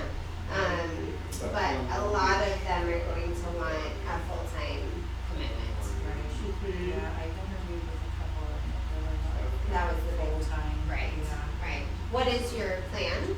Well, I'm a flight attendant, so I have a really flexible schedule. Like next month, I'm trying to get trips where I'm only gonna work Thursdays and Sundays. And I should get enough hours, doing that if I get those trips. Sure. That I'll have the rest of the time off. Yeah. And I can work more on getting everything going with this. Yeah, and then what will you do, so the biggest challenge I see obviously when people are trying to do 2 jobs, right? Which is what happens when you're, yeah, Or, yeah. I know, and I have a friend who, she's on her own here, and she said she could always A help partnership me is a with great this. idea. Yeah. Even if you don't join a I just, team. Even if I don't give up I know Kendra on a personal Yeah. basis, I don't, Who is it that you're friends I with? don't have like her business. Okay, okay. It's all good. Yeah, I Also, mean, I I think don't a know if she's partnership gonna is want me to often give a her. great Okay. solution for people. Oh, yeah, I Because, that's you know, on a appreciate that. team, Yeah, there's no problem. staff and That's there's exciting though, man. resources, it's a Yeah. heavy investment. Hopefully, And so yeah, if you're, I full-time, don't do what Kendra, that or why, investment will Kendra, fuel I your tell mortgage business, has right? that, Because on my my team, we client. did Yeah. 12 transactions on their own. and No, then I haven't worked used it the yet. other I have a team, client right? who I've It's more tried than we sort of my sell hardest as a split, having and used it, they're 'cause doing we're more doing a new business build, than ever could do on their and own because they of all the want all these support. incentives and stuff But like that. I'm like, guys, you're if not gonna you get are that at much. only a place where you Uh, want to they're equally called invest committees. with somebody, right? You're not Like, gonna get that. share We're under contract, but resources, have a I'll tell you backup, about the hold mortgage, each but other accountable, like they're- right? I mean, there's a lot of stuff you can do. Keller just Mortgage with is kind of the way to partnership go. with an agent. Because chances are new And builds can give you sometimes higher that's interest the rate. right, like, starting So it's just ground. like, Yeah. just Yeah, okay. I have a friend that's really, I don't know if you do that, How that would but work. he strictly does new builds, like he tries to find people to buy new builds, so he doesn't go for the building. Wow. And he said that there's a, Right, and you guys just have to do 1.25 something that feels interest rate, good, like this that'll month. do you, and you both feel like it's a win-win. starting, And maybe that there's more that you can Oh my do gosh, that's not outside good. of But- covering for That's good to know. Right? Right? I tell it to my Can you clients. I don't know where that came from. Wait, You open who houses, was it? What can Here you in do that Arizona? will yeah, his name is Kevin, push he your, has both his your own businesses, brokerage, just a new right? home Don't you store. both? Is, So it could be a he really posted good on opportunity. his Facebook page about interest rate, I was thinking more I could hikes just do with this new for build, with new home referrals, builders. cause my Right. plan was That's actually a really good to know. 5-year It's plan, That's- I'm already now at Let me see if I can find the link. Yeah, did you send that to me? I'll text you my number. The problem is it just doesn't take off. They're all Right. talking about it real time, but I mentioned it. Yeah. It's just Keller, Yeah, yeah, why did you Are you add not? something, just, Because Dialogue my appointments is gonna cut off. So Got it. Diana, Sure, have you weird. sent out like the whole And- pre-listing presentation and like all So that if I stuff? have Keller Williams. Have you done a listing? yeah, oh, sorry. Yeah, it just did, It's got it. a great And opportunity. then the second one. Oh, Yeah. maybe let's see the numbers. For sure. I have, Right, it is great. Listing? Yeah. I think, you know, the challenge that you might. Most that's what Right, most- is that. hey, so what is the you use guys- of the ad? Everyone's Is that all mortgage? Is that what you do? No, so I'm part of it, Oh, no, so right. I got a And notification then saying that like- she started her Listing application, agent, right? and then You Well, like the- 15 minutes later, when she was down, the other people said, hey, That's exactly right. Now reach out. 16 and But 13, that was last and night, they're all- no loan officers So like the contacted newer her. ones were more. So we're just trying to figure out, is there a number The ones that I that can have call that and figure out what's going on with their application, or? Something, so you Right. don't know where you are, if you Okay. So, but next to like buy or I would be like. I know Yeah, if you can, everything. I'll text you the number. What's your number? I never know what. 480. Yeah, this is sort of my third month. I went to miss the people on 04. So, but. code of ethics. and- Oh, love it. Well, we're Yeah. not this And time. cash. My name is, Fine, they offer them every month for classes. excuse me, my name is Good. John. Well, if there's any questions, Yeah, I'll yeah, be yeah. Yeah, I'm trying to find it. For like, Okay, who are we missing? Sam? I don't have a baby. Oh, trying to come say something to me. Or anyone that calls to the office. I saw him trying to say something. They'll put through the need for like the last couple weeks of the month. Yeah, so hopefully, so maybe you'll come up and Did it look like he might be a while? Well, he wants to talk to a sponsor. Okay. just 3 of us. Oh, okay. It's like little, okay. There was just the 2 of us, kind of like partners. And then they, Started, and then they. well, no, Melanie, just was herself for like 15 years. She had done like new home sales, like Weston Ranch, like really nice neighborhood. Then she went out on her own, and then Kristen came to her, because her friends from Power Ranch. Is here? Okay. So she brought Kristen in. Like, All right. Everybody back? Kristen's done well. She's Yeah? techie. Okay. She All right, before we go into reviewing the listing presentation, does anyone have any questions about the pre-listing process that we went through? No, it's okay. Yeah? So they call you and say, hi, I want to list my house with you. Can I please list my house That's with you? best case scenario. Yeah. So then you just tell them, hey, I have this pre-listing so that I can find out your needs better. And That's you right. You just email it to them. Yeah, you can Okay. email. Yeah, you can email it to them. Or You do can you drop just- it off. Either way. Okay. Yeah. So we drop ours off in person. We just tell them, hey, we'll knock on the door and we'll stick it on your porch. So if you're not home, it's fine. If you are home, I'd love to just say hi, but we're not trying to add additional appointment time. We just want to get them something, but we do it because it's pretty. So we want them to have like something physical. Yeah. Do you guys also have the buyer's presentation Uh-huh. for that, where they can tell you what they're looking for? Absolutely. And there is an Ignite buyer consultation too. Where would I find that? I think it's the next class. It's one of the classes. So it'll be, so if you go online to KW, have you all been on KW Connect? Yes? No? Definitely go there once you have a login. On KW Connect, there's all these videos are there, all these presentations are there. There's the materials from every class you could take at KW, all the PowerPoints, all the scripts, everything is on there. It's literally the most amazing thing ever. It's like Google for everything you could ever want in real estate. So those are all on there. And you can watch people do buyer consultations. I mean, it's amazing. It's a treasure Is there, like, trove. a specific form Uh-huh. that you would give them Yep. that we can download from? Yep, just like these ones that you can customize. Yep, it's all on there. It's awesome. Okay, so yeah, if they call and they want to list their house, the one thing I would say about that, if you get we call it a come list me, right, is I would still go through this process with them. You always you want to kind of take their lead on how much time they want to spend. Have that sort of conversation with them. If they're already bought in, it's not like you have to sit there and sell to them. But they need to understand what your value is and what the process is. The times that I've seen this go the most sideways is agents on my team who will have someone in their sphere, so like a family member or neighbor or someone like that, and then they won't give them the actual listing presentation because it's like they're already going to use me, and it's like, okay, but we do it not to sell ourselves. We do it to provide good customer service, right?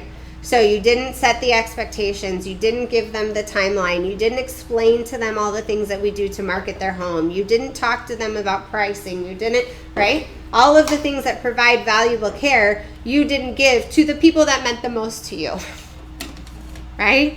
So don't underestimate the value of these tools. They're to get you the listing, but they're also to show your value to your clients. Does that make sense? Okay. All right. Let's do the listing presentation, and then we will go through the actual presentation itself. Okay?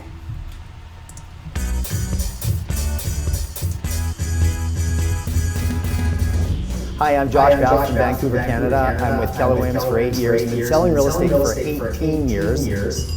Now I'm going to walk you through my listing presentation, and it's a 3-step process. First part is preparation, second part is presentation, and the third part is follow-up.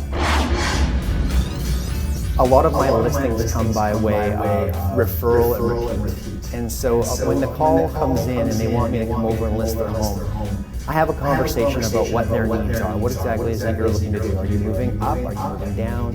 I have them tell me exactly what the reasons are that they're selling for. I get a real sense of what direction that they want to go.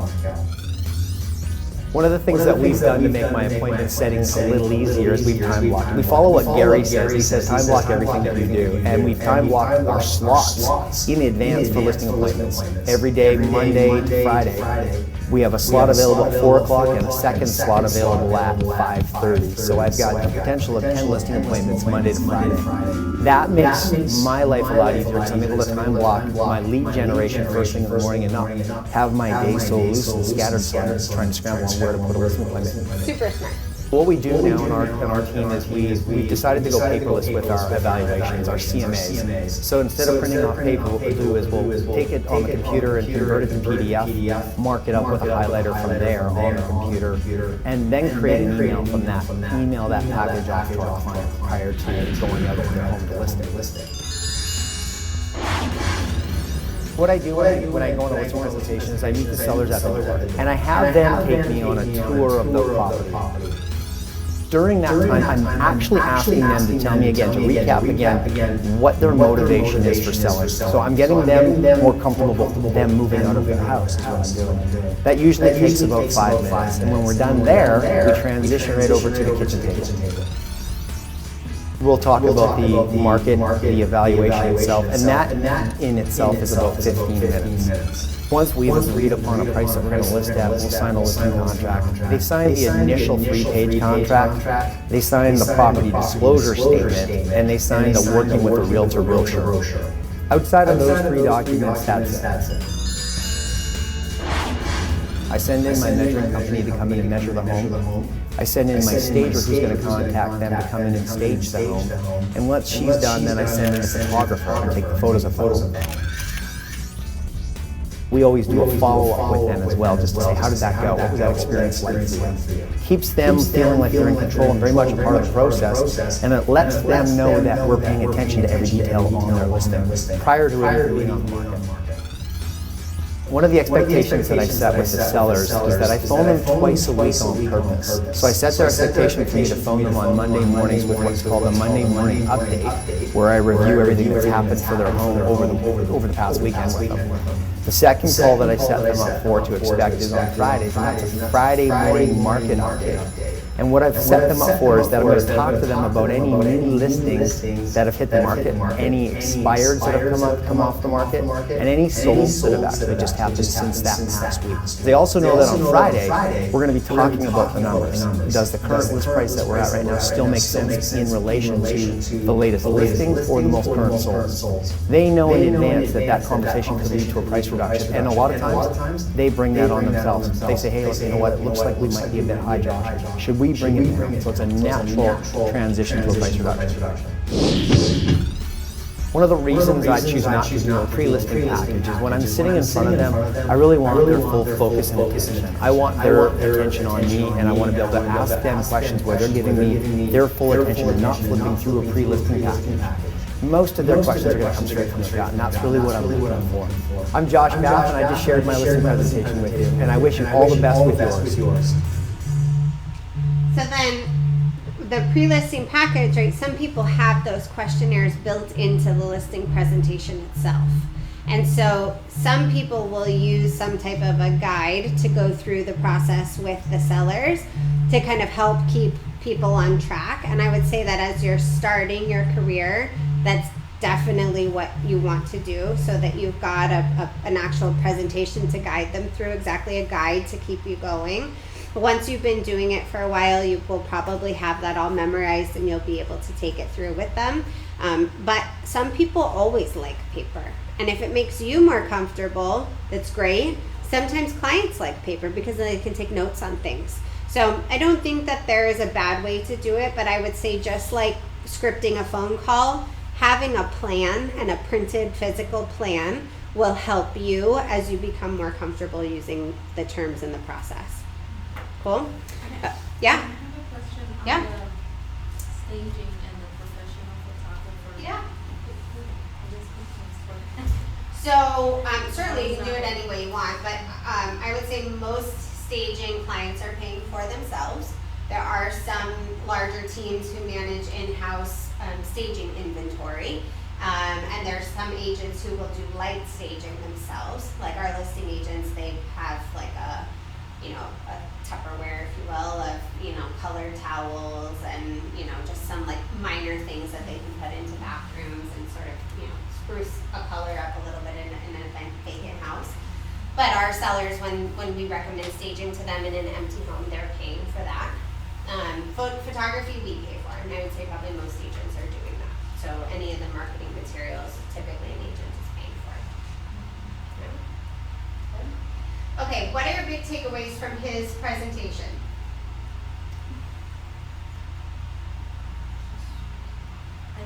fact that it's very structural, because that's what I'm gonna need at the beginning, especially the structures, so that I can check on those things that I need to do and Yeah. that I've done. Yeah, Set it on the side on the calendar to make sure that. brilliant. It's so smart. And then one, you got a built-in goal, right?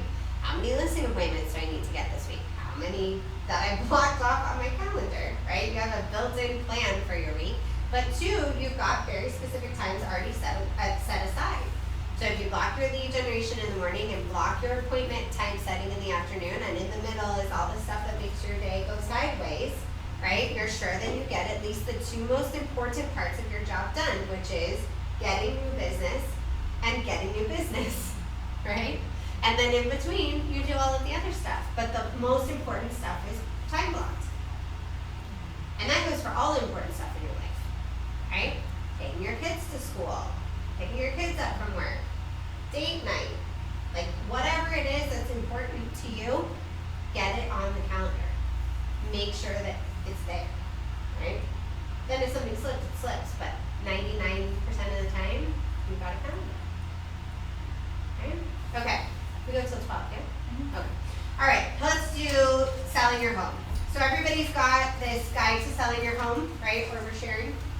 And then I have one, like, small packet that may be missing from someone, so we'll figure. When someone says, no, mine doesn't say that, then we'll know who's missing it. They all feel about the same in thickness, but someone's missing something, so we'll figure it out. Okay, so this is a presentation that you can use. You can customize the front page. So again, you can put, who it's for, you can put a photo, you can put your photo, you can put their home photo, you can put, KW photo, you can do anything that you want, but definitely you get the opportunity to customize that front page for you. And then on the second page, kind of talks about what your preparation will be. Do you have those notes? Does it say in preparation? Oh, on mine? So you should be looking at the thicker packet, and then does it say in preparation on the first page? Well, mine's on page 3. It says in preparation, confirm appointment. Okay, perfect. Okay, good. So it's in there. All right. So these are the things that you'll do to prepare for your listing presentation, right? And you can go ahead and make notes on the copy that you have. So the first is you're going to confirm your appointment time, right? So if you talk to them on Monday and you say, Thursday at 10 o'clock, we're going to have an appointment, give them a call sometime before then, right? Hey, I just wanted to follow up with you. Thanks so much for chatting with me on Monday. I'm really looking forward to seeing you on Thursday at 10 a.m. I just wanted to check in and see if you had any questions before I came out there or anything you wanted to be sure that I covered. Right? It's just another touch point. If they're talking to other agents, you're getting in front of that by making another touch point and also just confirming the time so mistakes can happen, right? Get set the wrong time on your calendar, you wrote down the wrong time, whatever. So make sure that there aren't any mistakes when you get there.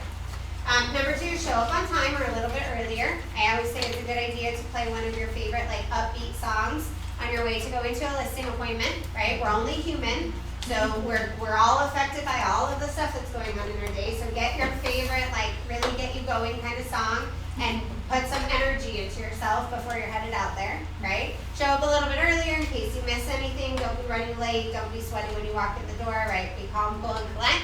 So give yourself enough time to get there.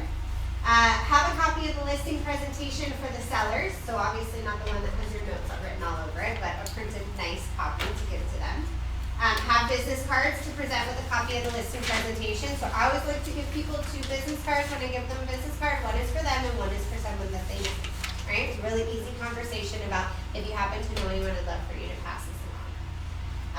Know the comps for the home and the local market conditions. So if you're brand new to the area, that's just fine. You have the same access to information as people who've been in the business for a million years do. It's called MLS, right? Make sure that you know the comps that are in there. You've looked at the photos. You're comfortable with inventory. Maybe you drove around before the listing presentation, right?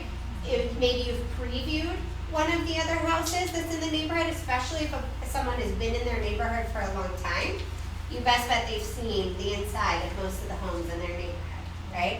So when you get one on the listing, you say, oh, there's the house around the corner and it's, sold for $300 or it's under contract for $200, whatever, and they'll be like, have you been in that house, right? You can't possibly go into every single house that's on the MLS, but if you're going into a listing presentation and you don't have so many clients that you're too busy, take some time, go into a couple of them, get comfortable with what the market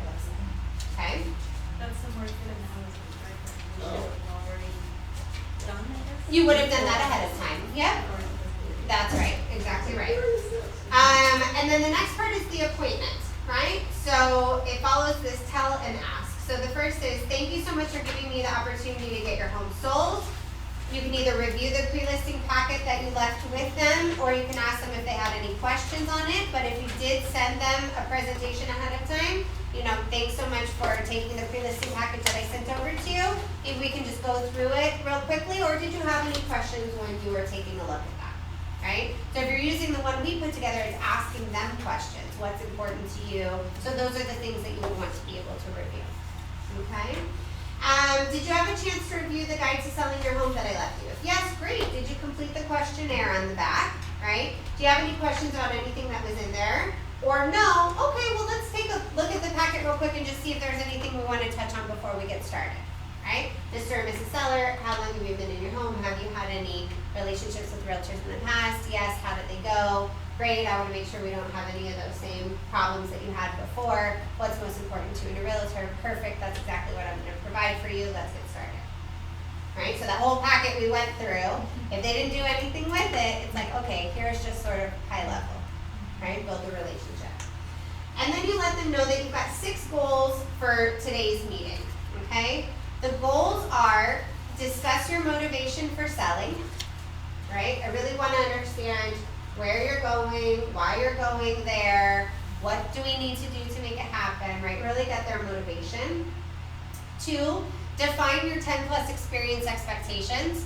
So let them know what value that you're going to provide to them so that they understand by the end of the meeting exactly what they're getting out of you. Review what you can expect from Keller Williams and me. Explain the selling process from listing to closing, right?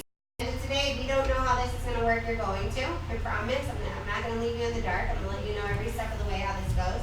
And I always tell clients, oh, by the way, just because I tell you all of this today doesn't mean I'll never review it with you again, right? So you go through a lot of information, and then, I think maybe they think, okay, well, you just have to know how it works because I told you once, right? I'm saying, I'll tell you 100 times. It's fine. Review the 3 factors that get your home sold. So we're going to talk about the most important things about putting your house on the market and what you can do and what I can do. And then we're going to decide to work together. What's the importance of that last piece? It's mutual. That's right. And it's a decision, right? So what happens is you're operating under the assumption that if they called you out there, you did your best job to tell them what the value that you have, that by the end of that appointment, you guys should be moving forward together and talking about what next steps are, right? It's only our own fears about the interview process, and they're talking to a bunch of agents, right? And that is happening. And some may say that they're not prepared to move forward that day, and there's some scripts on how to deal with those objections, and those are in here too. But ideally, if you walk into that listing appointment like, I am the best that this person has. Do I have the most experience? Maybe not. But will I be the best person to be on their side? Will I be the most honest advocate for them? Will I answer the phone when they need me? Am I a good person? Have I met other real estate agents in this industry, and trust me, I know what they're like, right? I am the best thing that they have. That's not cocky, that's customer service, right? So if you go into the relationship of, hey, I'm going to go through the whole process with you. I'm going to explain how it all works. I'm going to tell you what you get with me. And then at the end of the day, we're going to decide that we're going to move forward together. And we'll talk about next steps. And in no time, you're going to be on the market. Right? What a difference than I'm going to come in. I'm going to interview for the job. Maybe you're going to hire me. Maybe you're not. I'm going to leave and I'm going to let you decide. And hopefully all the work that I put into coming today was worth it. It's different, right? Different. And that takes practice. I'm not saying you're going to feel like so confident the first time, but pick your song in the car, right? Jack yourself up the best that you can, going with a smile, and know that you have a lot of value to provide to them. Okay? All right. So let's go to the next page. So uncover and prioritize the seller's needs. So we did the pre-listing package, so we should have a little bit of an idea, right? But what is that conversation when you look, or when you're there? What does that look like? So the listing conversation and the consultation is all about them. So your goal is to ask questions, right? So let's go through some of the rules of communication. So one, we want to ask a lot of questions, right? What are some of the questions that you could ask about someone who's looking to make a move? Where do you wanna go? Where do you want to go? So happy that you brought me out here today. Where are you going? Right? What's your story? What else? What kind of house do you want? What kind of house do you want? What happens once we move you? Right? A lot of agents don't ask that question. And then the client thinks you only do one thing. I can't tell you how many people have come to us and they say, oh, I'm looking to buy a home, right? So I'm asking the whole process. Oh, that's great. Do you have a home to sell? Yeah, it's on the market. Okay. Why don't you call your agent that has your home listed, right? Because the agent didn't talk to them about where they were going to go. They just said, oh, you want to sell your house? Here's how much it's worth. Okay, I'll put the sign in the yard. So then they're calling somebody else. Because they don't know. They think some people do listings and some people do buyers. They don't know. What do they know? Right? So have that whole conversation with them. Oh, you want to sell? It's great. Where do you want to go? What do you want to do? What does that look like? What's your timeline? Oh, that's Timeline. Sorry. What's your timeline? Right? Do you need a referral? Do you need, right? Is there something that we can help you with? Okay? Listen more than you talk. Right? We always want to be like, oh, me too. You know, I've got this, I'm in the same situation, I've got, right? And it's good to use those to build rapport, but people like to talk about themselves. So get them to talk to you. Okay? Affirm their responses with great, that's wonderful, yes, I agree. Right? So the idea that you are representing them and working on their behalf starts from the very first conversation. Right? We're not working against them. We're not trying to get them to fit into a box. We're trying to accomplish their goals. We may give them some guidance on how to do that. They may or may not like or want all of the guidance that we give them. But ultimately, we just want to know what they want to do. Right? Don't assume that they already know something, that they understand what you've told them, or that they're done expressing their opinion or feelings. Ask for clarification. Right? So good questions to ask are, you know, have you done this before? Have you sold a home before? What was your experience like? Do you know what the market is like? What do you think that this process looks like? What are you most afraid of about this process? Right? I've met plenty of people who it's not their first home, but you would think that it was. Because they don't do it every day. Right? So we kind of gloss over the stuff, oh, I know that you've done this before, I'm not going to bore you with the details, right? And they're like, I don't really know, right? Or it is someone's first time, they literally have no idea, right? So never taking anything, you know, for granted. And asking them to do a better job of marketing your property and serving your needs, would you mind if I ask you a few questions and take notes? And it's okay to write them down. It lets them know that you're listening, right? And sometimes they'll be more conversational, so it's not like you have to like write down everything that they say. But prepare them that you'll probably be taking some notes throughout the process because your goal is to build a good plan for them. And so it's normal to have to take some notes. Okay? All right, so next page, delivering a 10++ experience. Are we, what happened? What's happening back there? In the cellar. In the cellar. They're finding the page. Oh, let's see. The packets you printed don't really, It's different? yeah. At least mine is, I'm missing a couple of the pages. So that's probably this missing section. Where was This that? one. Here? I don't think he has any, Let's see. we can share this, right? Yeah, it's in our books, in the books. So this is where we're here. So we're using this one? Maybe you're just too far. Yeah, Yep, so we're right there, right at the beginning. And then where's yours? I was missing in covering and prioritizing and in preparation. that was last time. These? If I have those, Okay. the in preparation and in cover and prioritize, they were in this.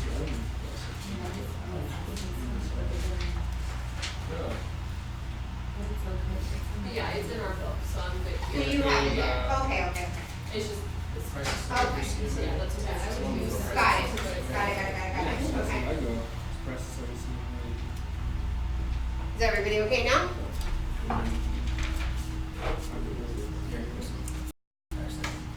Go What are you missing? I'm missing this entire section, chapter. We'll share ours, and then you just probably use Janine. Print a new one? in section 4, one thing I noticed last class, That's weird. and they copied hers for me. Oh Lord. Okay. Are you guys okay to share? Yeah, I'll share Okay. it, but I'll ask her to print me off. Okay. Okay. All right. Okay. So let's go through delivering a 10 plus experience. So I'd like for you to have a great experience selling your home, and that begins with me being very clear on what your expectations are. So I would like to ask you about that. Is that okay? Right?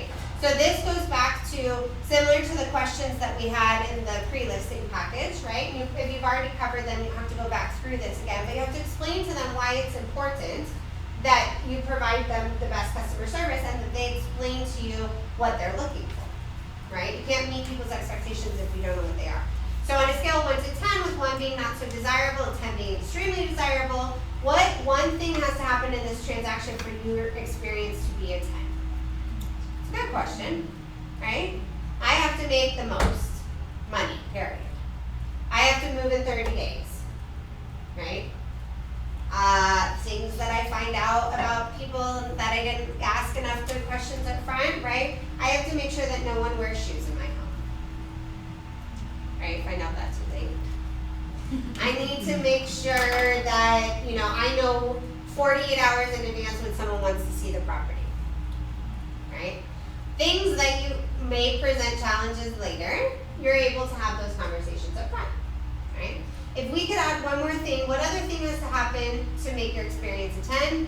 And if we could add just one more thing for this experience to be a 10 plus, what would it be? And again, it's just letting them know that you want to provide them exceptional customer service, and what does that mean to them, right? What's their love language? Okay, next page. Why Keller Williams Realty? All right, so let me tell you a little bit about the company I work with. Keller Williams Realty, you've made a great choice. Let me explain to you why. Right? You've chosen to be with a national brokerage with a very big name. Communicate to them why that's important. Okay? Because if they are meeting with the other agents, now you've given them 2 things that they have to consider, hopefully more, but you and your brokerage. Right? So then if they meet with another agent, maybe like they like the other agent better, or there's something there that they like better, now they also look at the brokerage. Right? So reliability. Our track record, our knowledge. Who was at the last sales meeting? Did you guys get a copy of the market share slide? I put that in every listing presentation I've had since the meeting. Right? Just like it came in the email. So when I say you've chosen a great brokerage, you've chosen a great agent, right? This gives you an idea of what type of business we're doing here in the market that you live in. Okay, so it's again some validity. Okay, technology, teamwork, right? KW is a leader in technology. What does that mean for you? I'll be able to show your listing to more people than anybody else because of the KWLS. I'll be able to share an app that will give people the ability to look for your home when they're in the area, right? I'll be able to target them with a follow-up communication because I have a CRM, right?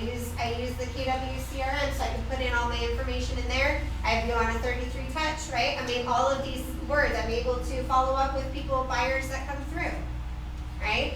I have open house plans that that my company has created that work really well with clients, so that when I have an open house, we're really maximizing them. I'm not just banking on the fact that I baked some good cookies, right? I've got a plan. I'm really going to try and sell your home, and I'm aligned with a brokerage that wants to make sure that I have the best tools so that I can do the best to sell your home, right? And teamwork, okay? So back to the experience piece, whether you're on the team or you're an individual, I work in an office where we're all here to do the best for our clients, right? New things come up in real estate all of the time. And we all work together to make sure that all of the clients who are serviced by Keller Williams Integrity First get the best level of care, the best level of education. We have a good brand in the community, right? People know us by name. And so when you get offers on your property or agents who come through to look at your property, they'll know us and they'll know that we're good and they'll know that we're professionals. I can't say that about everybody. Right? Okay. What you'll get from me. So what you're getting from me is the following. Experience and expertise, right? And again, what you get from me will depend on who you are. So use your strengths, right? Communication, your needs always come first. Marketing and pricing, right? So from me, you're going to get how I put your home on the market, how I communicate with you, how I ultimately get it sold, how I guide you through the process, all of those things that were on that first page of that pre-listing package, right? Explaining your value to the client. We've got the technology, we've got the staging, and we've got the satisfaction, right? We have a proven track record of success. And we've got all of the resources that you might need throughout this process back to the stager, right? Handyman, whatever you would need to prep your home, okay? So then we go into the home selling process. So we've set up the day, we've confirmed what time we're gonna be out there, we've come in, like he talked about in the video. Once we come in, we see if they did the pre-listing package that they did for us, we make sure we go over any of that kind of information, then we ask for a tour, right? As we're going on the tour, we're asking them to show us give us a little idea about what your home looks like. And there's a checklist in here in your packet. I think it's at the end of the chapter. Maybe you have like a script and you see like a little checklist, like a walkthrough form. Is that in there? What is it called? What to expect next trip? No. Or moving checklist. No, neither of those. It's gonna be in your binder, not in just the listing presentation I packed, but I think at the end of the chapter in your binder.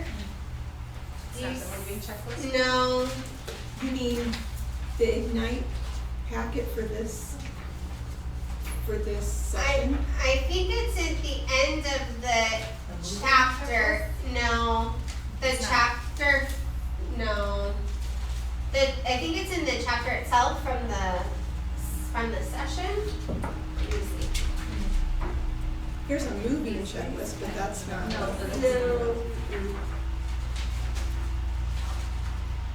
What to expect next. Moving checklist.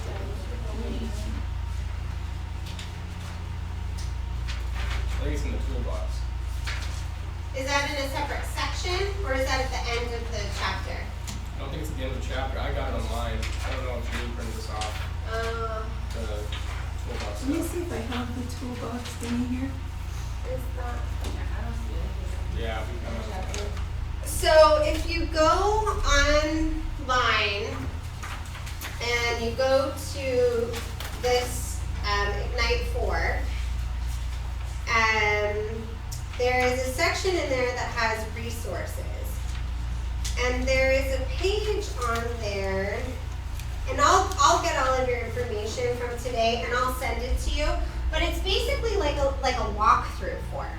So it's a form that you can print out so that as you're taking your client through, you can check on there certain things that you want to remember about the home and also make notes where you might see some repair items. So it just kind of keeps you on track with that. So it'll be like how many bedrooms, how many baths, just kind of some basics. And then you can kind of make notes as you see things, right? So what you want to do is you want to be complimentary of their house, right? Because you're still building rapport with them. So you're like, oh, it's so ugly, right? But you want to make, it's nice, okay, thanks, okay? But you want to be able to point out things that you think that they need to do, right? So if you go through and you see like a big crack on the wall, or you see, like settling cracks on right? It's totally common. So letting them know that, oh, hey, I noticed those couple of cracks up there. I live here, so I know that those are normal. I know your house is not falling apart, right? But a buyer might see those things when they walk through and assume you have some major structural issue, right? We want to avoid all of that. We just want the buyer to walk through and like the home. So I'm going to make a little note, and at the end, we'll talk about some of the things that you could do to prepare your home. Does that make sense? So then, while you're going through the walkthrough, you're making some notes of some things that they can do. Okay, and I'll find that sheet for you because it's very helpful. Okay, so you're gonna, so you'll do your walkthrough, you'll kind of make your notes, and then you'll sit back down, and then you'll go through the listing presentation with them. right? So the first section we went through is here's what the experience will look like, here's who I am, here's what's important to you. We want to make sure to exceed all those expectations. Now we're going to talk through the home selling process. Okay?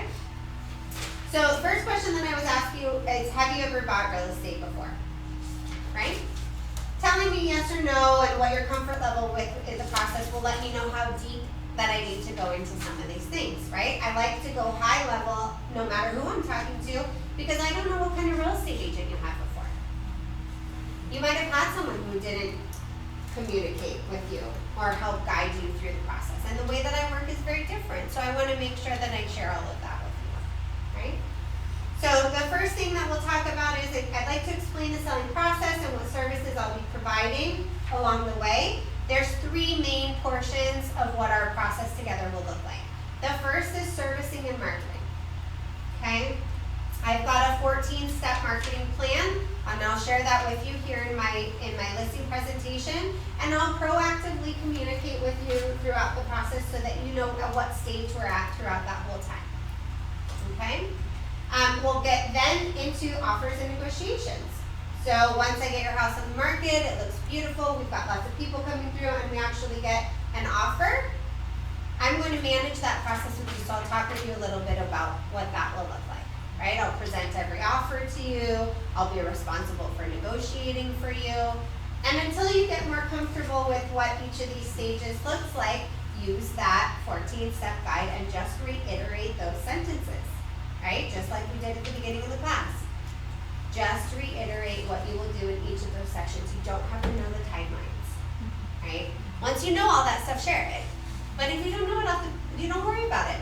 I think 5 days, and then it's 10 days, and then you get 5 days, and then they get 5 days, right?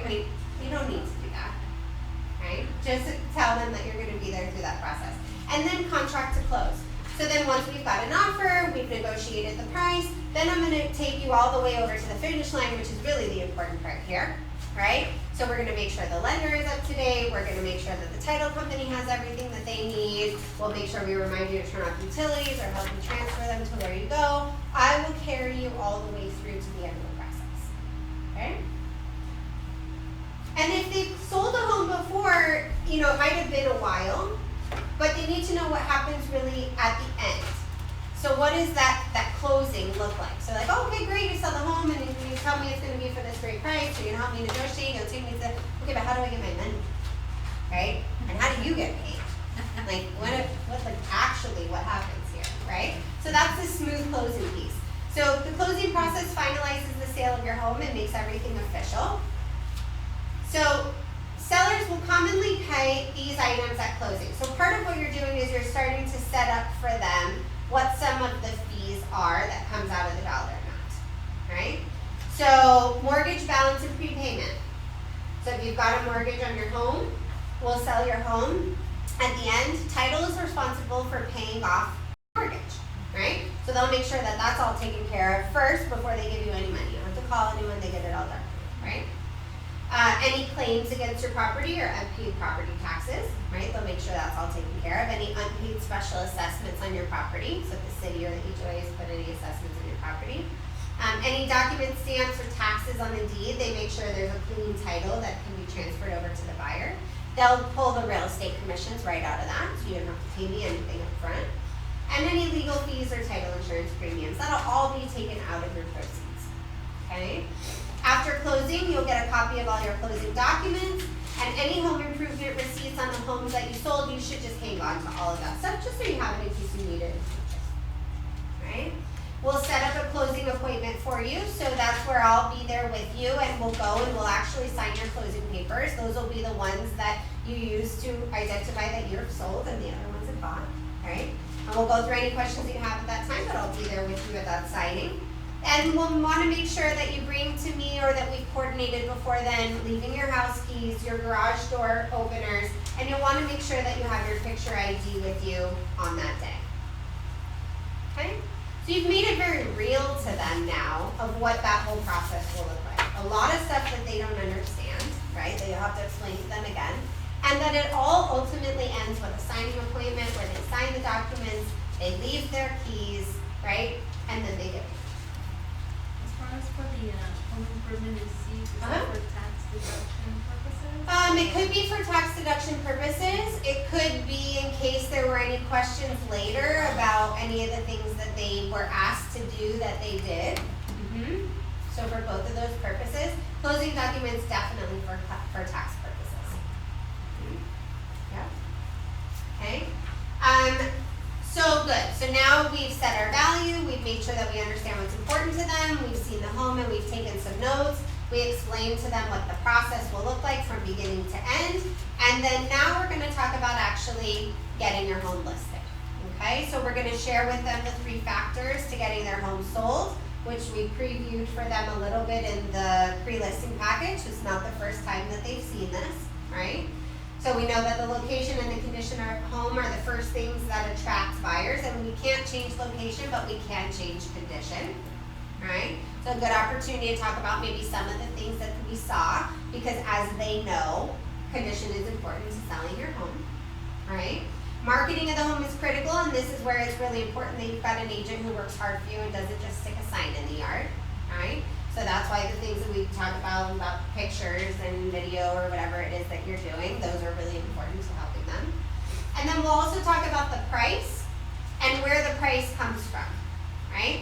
Because the price is not what? Right? So it's not what they paid for it, right? What else is it not? What Zillow says it is? It's also not what Zillow says it is. What else is it not? What somebody told them, right? It's not any of those things. There actually is a way, and I'll talk to you about how we do that. Okay? That make sense? Okay. So let's go into condition. So let's talk about a few of the things that are important. So buyers are attracted or distracted immediately by the condition of the home. They rate condition as one of the top 3 things they consider when choosing a home. And buyers are really trying to see themselves in the property, right? So we've done a walkthrough already, and I've identified a few things that are, important that maybe you might want to consider taking care of. Let's talk about how I would have come to those conclusions, right? You don't need to go through this entire list with them, although some may ask what are things that I could do, and this will give you an idea of what are things that they could do that are important, right? So first impression begins at the curb. Any of these curb, do you have all the examples of the things on the curb? Yeah. Okay. So what are some of the things on the curb that you would have are very important to buyers? Yeah, landscape's nice. What else do you notice when you first look at a house? Yeah, paint, the color, it's clean, right? So if you see when you walk up any of these things that are not there, these are going to be things that you're going to want to suggest to them, right? So it gives you an idea of what is important. You've got some people that are very careless with sellers' money, and that is not me. You can't in a market guarantee for them that if they remodel the house and put in $75,000 that they're going to get it all back. You can't do that, right? But there are things that you can recommend that may be low dollar that may be helpful for them. And curb appeal is one of those, right? Okay, interior. So interior should be bright and inviting. What are some of the things that you see on here that you think are really important to people in the interior? The carpets need to be clean and the paint of the home. Yeah. I think that's something that a lot of buyers and myself, I would like to see it's clean paint. That's right. It's also one of the least expensive things that you can do for a home. So painting a home is usually about like $1 a square foot, roughly. And then replacing carpet, right? It's maybe, I don't know, $500 a room if you kind of do an estimate of what it might be to replace some carpet in these bedrooms, right? Those are pretty relatively low cost items to help us all get to help a house get sold faster and for higher. I think how it makes sure that it smells good. Huge. If they are smokers, It's a big problem. yeah. Smokers, dogs, cats, Yeah. right? Things we all typically have. I'm not a smoker, but things we all typically have, right? Pets are all pet people. It's not that we're not pet people. But if you can go in a home and you can smell a pet, their buyers will smell it too. Right? So having that conversation up front that says, hey, I know you have dogs. I met all 17 of them when I came in the door, right? They're very cute. I also have dogs, not 17, but I get it. I'm a dog person. But everybody is a dog person. And we don't want our buyer pool to be like this, we want our buyer pool to be like this, right? We want it to be big. So in order to do that, we might need to mitigate some of the issues that dogs typically bring, right? So maybe we get our carpets professionally cleaned. We keep all of their toys and things in one area. We make sure to remove them for showings, right? It's hot getting in front of those kind of conversations. Okay, and then for showings to buyers, so specifically having that conversation. So condition is about how we prep, and it's also how we maintain, right? So turning on all the lights, opening the window coverings, keeping pets secured outdoors, playing quiet music in the background, vacating the property while it's being shown, right? Setting all of those expectations up. And then we move into marketing. So if you remember, we had a 14-step marketing plan. Now you may build on this, right? If you're on a team, there's probably other things that you're going to add here. If there's things that you're doing on social media, that's stuff that you're going to add here. But this is so amazing because when I started in real estate, I didn't have anything like this. One, I had to come up with a plan of what I was going to tell people, and two, I had no idea what I was going to tell people because I had never done any business before, right? This is amazing. This is not lying. These are all things that you can do whether you've ever done any business before or not. This is huge. So if you can just practice being able to say this stuff and getting comfortable with this stuff, you have 14 things that you can tell them that you do for them. And my guess is there's probably things that you would add, even now, right? So, we're gonna price your home competitively with the current market. We're gonna advise you on how to attract buyers to your home. We're going to put a for sale sign in your property. We're going to respond to buyers as they call immediately. That's like a no-brainer, but you're telling them that you're doing it, right? We're going to optimize your home's presence on the internet. We're going to market your home on multiple websites. We're going to post your home on my search app, my KW app. We're going to create flyers for your property.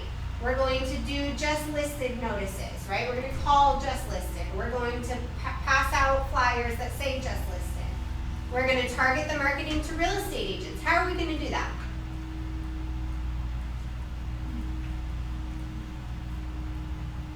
What about the KW Facebook page, internal? Are those other agents? Okay, so now you did it, right?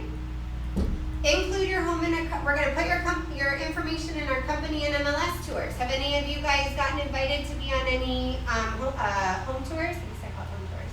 No? Okay, so talk to your title companies and ask them if they're doing any home tours, right? So what they do is they pick listings and they have just agents go on the tour. So they'll have like the listing agent hold the house open for your tour.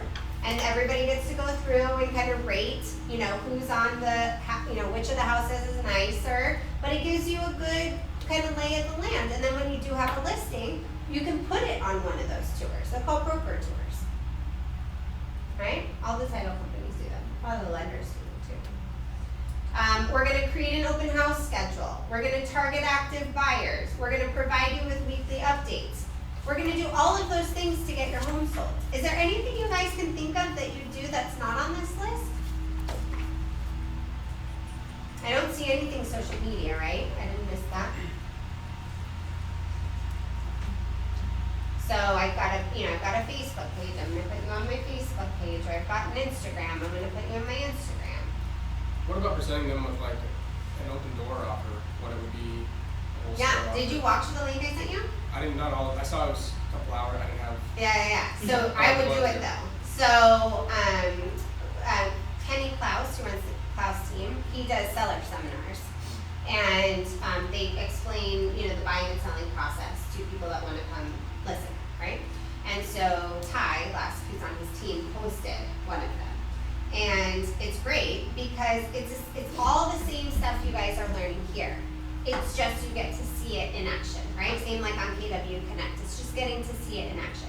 And one of the things that he talked about quite a bit, and we do also in our listing presentations, is people are interested in what these iBuyers, right, or open offer pad, open door, local investors, client investors that we have, they want to know what that process could look like, right? It's curious. They spend billions of dollars on marketing, and so our clients are curious, right? And so what and you can submit the address to them, and they will send you back an all-cash offer, right? So when you go, you can put in here, we will also give you alternate options for selling your home.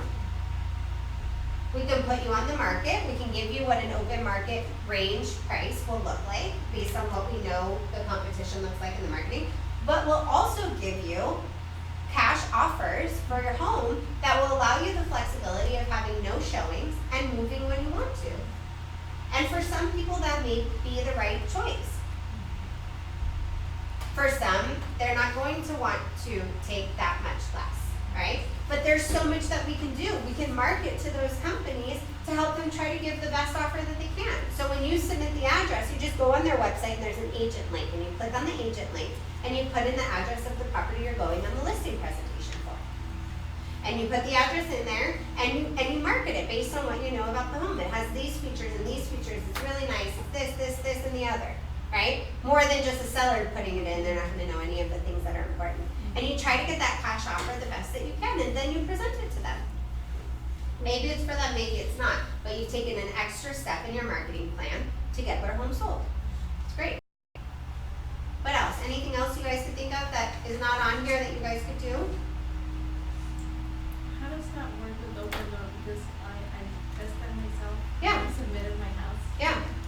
And they gave me an offer, but it says that they're gonna charge a fee of 12. So there's a fee that they charge. Yeah, they charge lots of fees. So how does that work? And then in addition to that, then the seller's gonna pay you So, or me. so those companies charge a lot for convenience, right? So I can get you an all-cash offer, you can move whenever you want. You're probably not gonna get the same, you're not gonna get the same amount that you're gonna get on the open market most times. But that may be the best option for you. Maybe you are going into a new home community and you only have 60 days to get your house on the market or you lose it, right? You need a contingency. So maybe that's the best route for you. Our job is to explore the best route. But they'll pay you a 1% referral fee if you did that, for example, but it was for somebody else at a listing appointment, they decided to go that route, Open Door or OfferPad will pay you a 1% referral fee. And then the customer will pay me. The customer only pays the company. So when you're selling a home, you as the listing agent, for example, all of your fees come out of their proceeds and then you're paying the cooperating broker. So when they present the offer as an agent submitted offer, all of that is included in there, and there is a net to the seller at the bottom. With all the fees, and it's a lot of fees. Yeah. But that's an option. That's all you're doing, presenting an option. Yeah.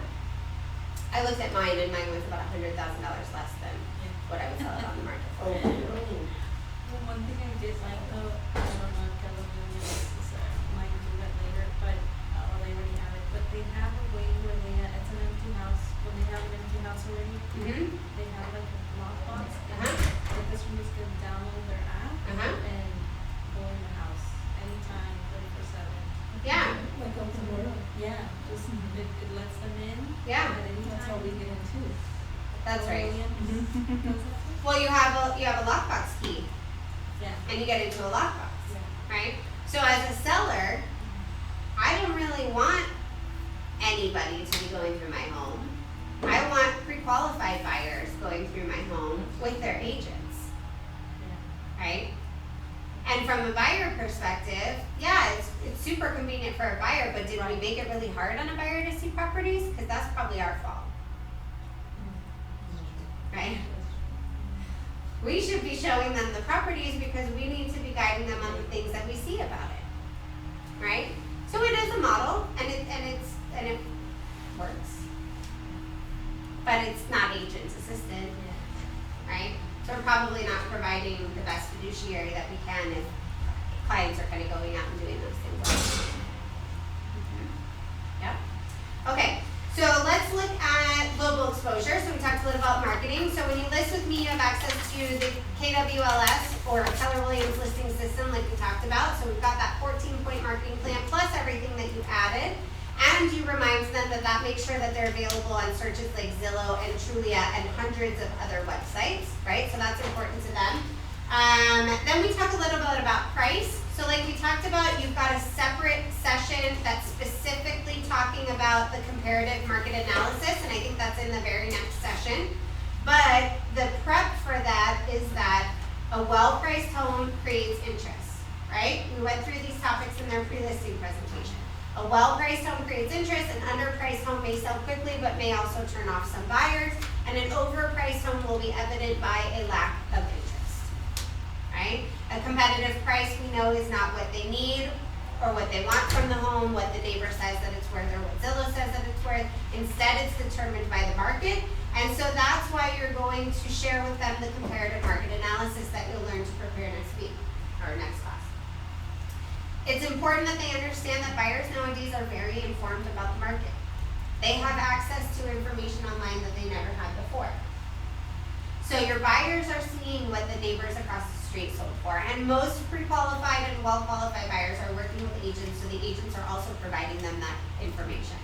So what you're doing is you're giving them the same window that their buyers will have, so that they're very well prepared for what the market value of their home is. Okay? And then you'll review with them that market analysis, which you guys will put together next week. And then you'll talk a little bit about the recommended price.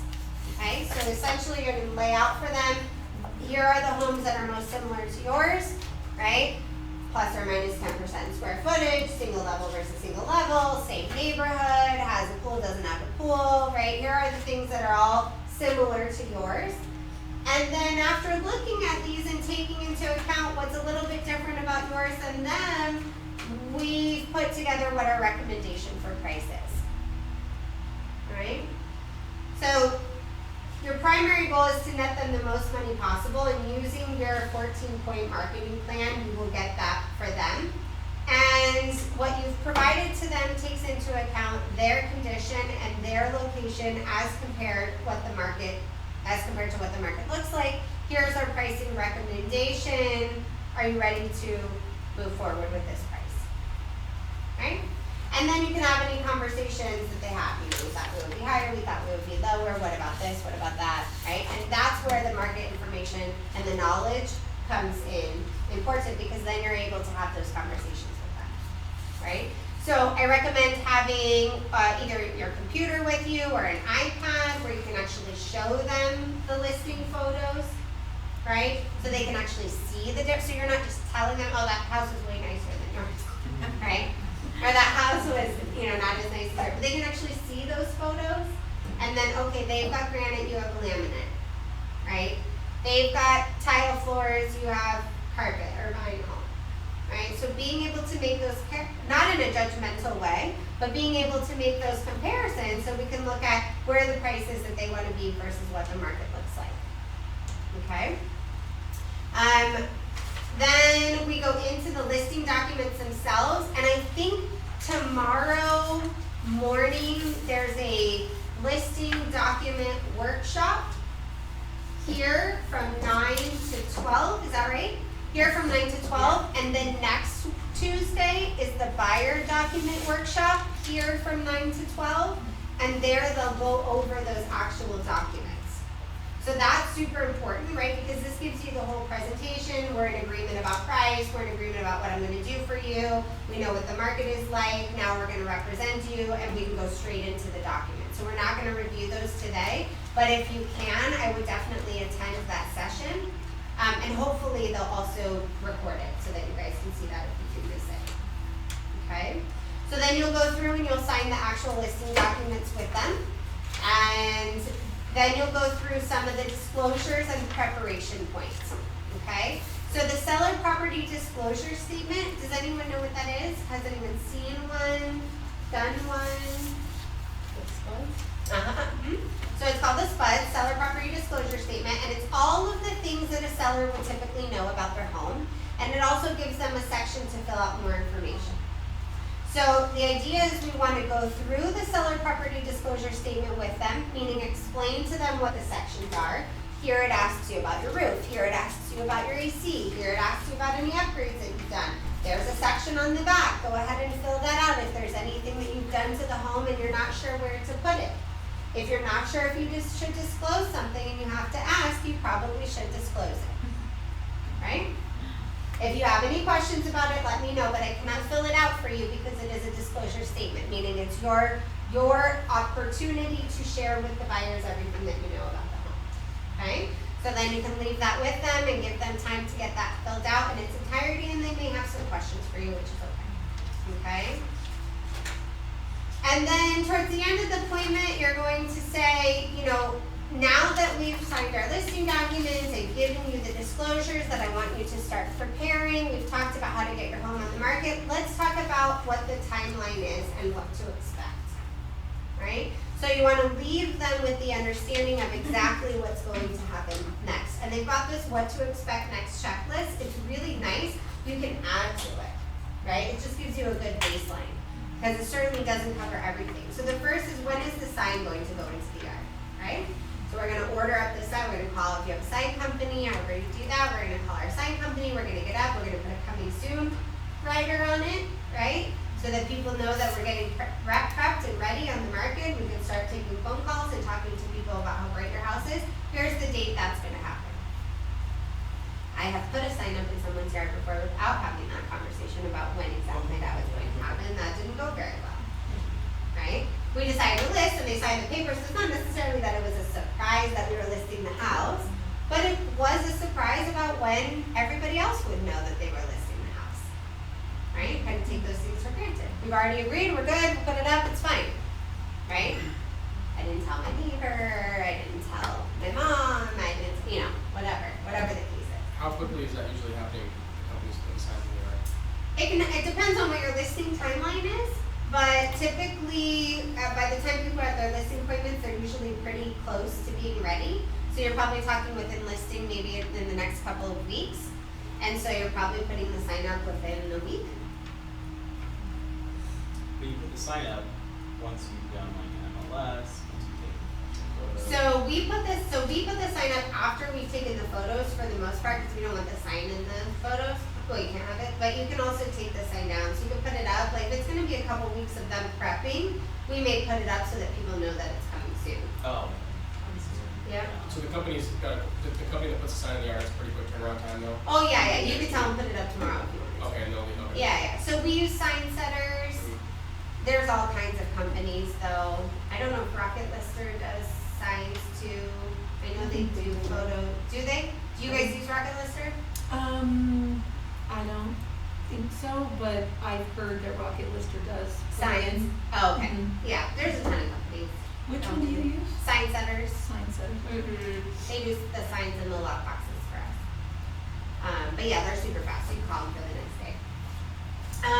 So when is the lockbox going to go on the door, and explaining to them how that works. So it's always nice if you have one with you at the appointment, right? They say put the lockbox on the table. It's kind of like the expectation part, right? We're going to be signing, we're going to be putting the lockbox. So you've got it with you, and then you can kind of just explain to them what it is and how it looks, even if you don't put it up that day, right? Yeah. As new agents, I don't know. A lockbox? Or a sign or none of that stuff. Yeah, so I think we use fast signs for our signs. So you can order a sign through there. I think PW might have some stock signs that you can get from them, and then you can just put a rider. Do you know if that's the case? I think there's like, you could just do a KW stock sign, and then you can just put your you can get your name made a rider. There's lots of ways to do it.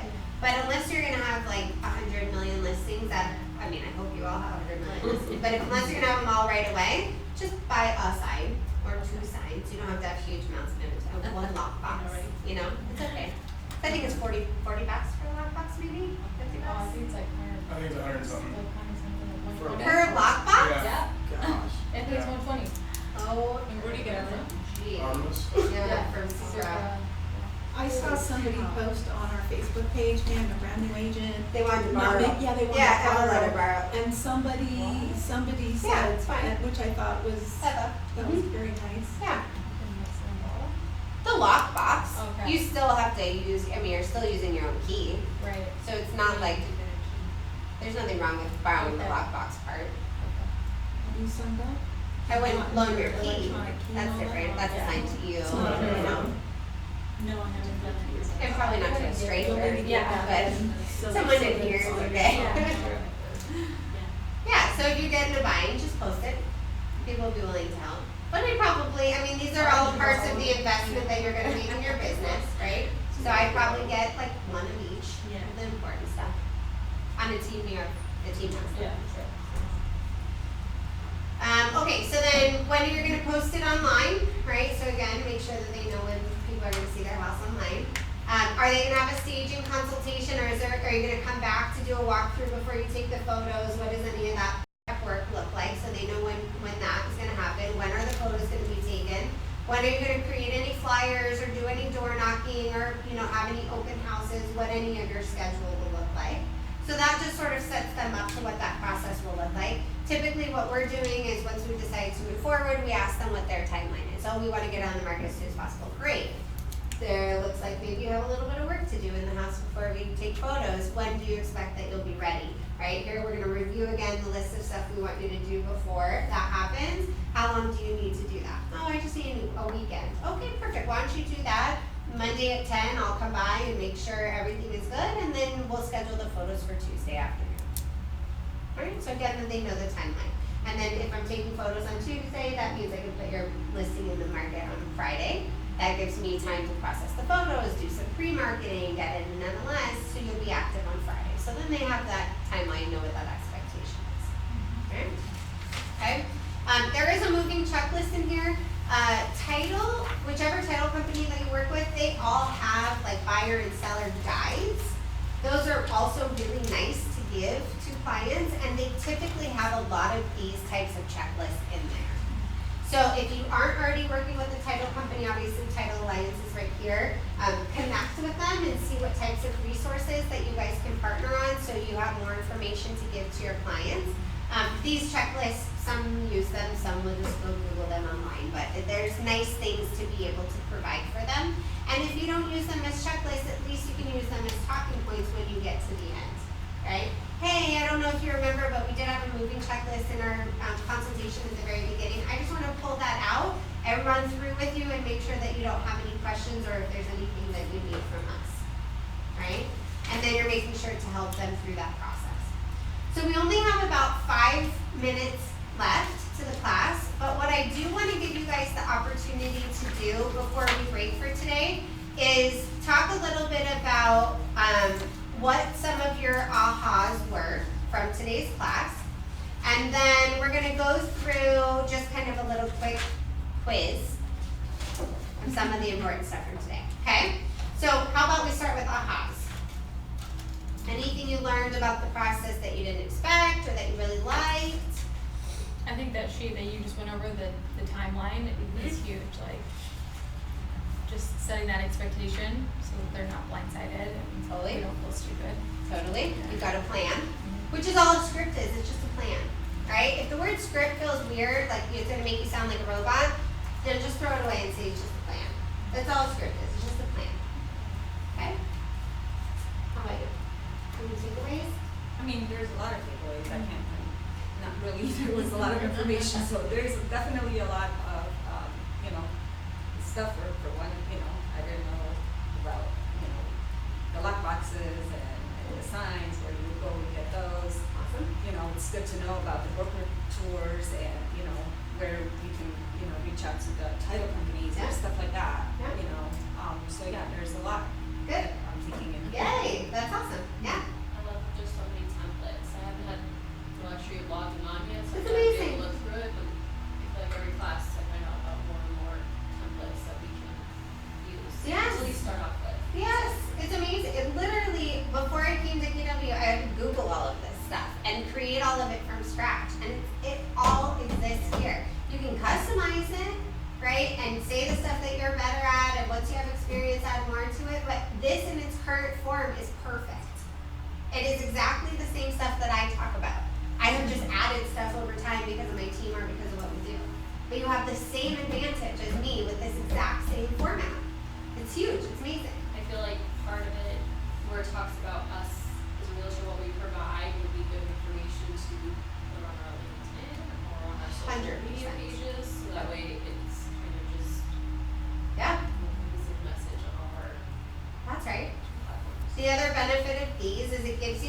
good guidance on what's important to consumers, right? And that information can go anywhere.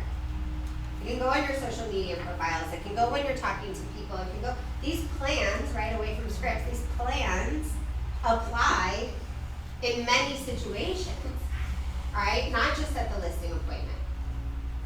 Okay, what else? Any other takeaways? I just think for me, I have such fears about jumping into this, and it has such a systematic way of working through it. It kind of takes some of that anxiety away. Totally. And the more bad agents you meet, the less anxiety you'll have about the curriculum. It's true, we're not all created equal. You have a lot of good stuff going for you before you even step foot in the door. Right? Okay? Any other ones? I guess also one of the things is customer service is one of the main things Huge. for buyers or sellers. Yep. If you have that, then hopefully everything else is easy. Yeah. Yeah, if you come from contribution, Yeah. you're a good person, and you really want to help them, Yeah. the rest falls into line. Yeah. 100%. I think the importance of communication, both all this stuff about listing and how nice it's laid out for us, and then the video talking about like Monday morning update with your client, Friday market update.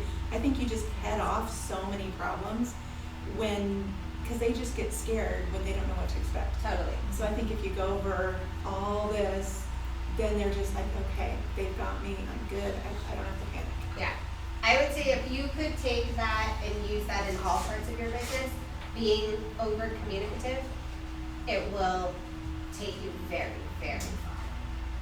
If you can anticipate your client's needs, anticipate why there could be stress, get ahead of it, be able to talk about it, educate them, make them feel comfortable, make them feel like they're making decisions, they've got the ability to do that, you will be head and shoulders above your competition. Okay? All right, good. Let's do a quick quiz and then we'll let you go. All right, what is the purpose of the pre-listing package?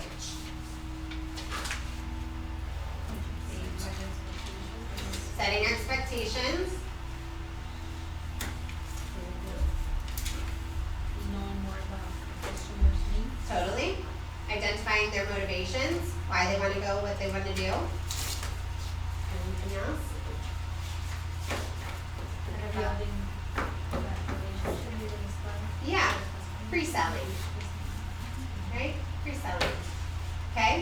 What are the 5 factors affecting the value of your property? Location, condition, and price. That's 3. There are 2 others. You said location. Location. Market. Yeah, we got, Market? Market, so like the competition, right? What else is happening out there? And what was the last one? Timing. Yeah, so time of year and days on market. Exactly. Okay, so price, location, condition, competition, and timing. All right, what are the 3 phases of the home selling process? Marketing? Marketing, servicing and marketing, getting the listing up and running. Offers and negotiations, exactly, so getting an offer and negotiating them. Closing, contract to close, exactly right. So if you remember those 3 sections, those are the parts that you're gonna elaborate on with your clients, okay? What determines price and why? Buyers. So what people want, how much they wanna spend for it, and what the bank says that they can have it for. What is it not?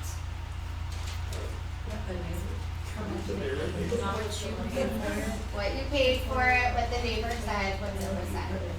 Yeah, awesome. Okay, who's using KWE Edge? Okay, how many contacts do you guys have in there? I'm still exporting from a different platform. Okay. So it says you should have 200 new contacts in Ignite, and you should, as of for the full course, and as of today, you should have at least 50 or 60 in there. Okay, so that's your goal, is to get at least 50 to 60 contacts in there. Next time, in the next class, you'll want to prepare a call list for people that you haven't contacted yet. So it could be expired or withdrawn listings, it could be referrals that you've received, or you'll want to put together a list of folks so that you can call at the beginning of the next class. So they'll reserve a little bit of time at the beginning of the class to make some of those actual lead generating calls. How many? Oh, maybe 5 to 10 people. Yeah, you won't be in for you won't do it for too long. Oh, yeah. And then there is a mission to prepare for the following class. So that you want to make sure that you're reading before each class, because that's going to tell you the things that you need to do or to bring for the following class. So for this one, it wants you to study your market statistics, be prepared to talk in class, so maybe do some looking around the MLS and the neighborhoods that you service, prepare a list of names to call. There is a video to watch, prepare for listing appointment 2. So watch Mega Camp 2014 Sellers. You can find that on KW Connect, okay? So you want to watch that before the next class. And then the next class, they'll be talking about pricing to sell. So it'll build on the listing presentation from today and then take it into the actual pricing piece and doing the comparative market analysis. Okay, so I take time to practice that listing presentation with a friend, with another agent in the office, practice going through the stock presentation and just using that one for now and then customizing it where you want to add in maybe a couple of things, but definitely start practicing having that conversation with people. Okay, any questions? No? Awesome, I had fun today. Thanks, guys. I'd be curious to see your really awesome one, like you have. My presentation? Yeah, so it's the same concept. I speak it, right, instead of use a thing. I have market data that I print, so I use Cromford. To us, that's always been very important to let them know that we understand how the market works and that we pay for a subscription to where we can actually get data about their neighborhood and area. So I go through that market data with them, and then I go into the Cromford market analysis with them, and then I guide them through the same things that it talks about here. What our marketing plan I'm kind of is. thinking of the book it might be the pre-listing presentation. Oh, I'm yeah, thinking yeah. That you have like the book or something. Yeah, you can stop by It's our a little- office. A little bit nicer. Yeah, Okay. I can show I'm it to just you. curious, like I like seeing For sure. everybody's. Yeah, and we change that up all the time, but it is bound and printed, so we're getting a new one printed now that's like stapled, because I just like the idea of it more like magazine style. So we change that up all the time, but having some type of printed piece that you take to them. And if you don't have something, you can use this presentation that's in here, put it in a nice folder, stick your business card in, right? You don't, you can do anything with what you have. You just learn to make some nice piece to give to them. I think the Kings, they do, I don't know if it's a basket, but they think there's a little something that they drop off to them. I think it's like a couple bottles of water. It's like a little package, but it's the same concept, giving them something of value before you even are meeting with them. Yeah.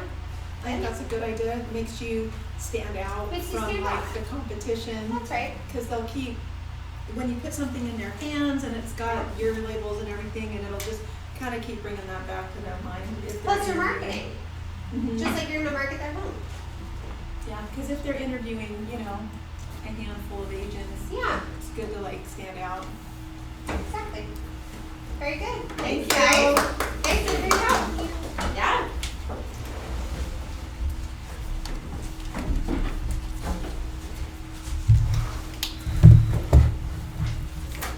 So the agent just texted me. Yes. She said that Let me she's stop. gonna call me about the counter. She was gonna call you? Yeah. Okay, that's good.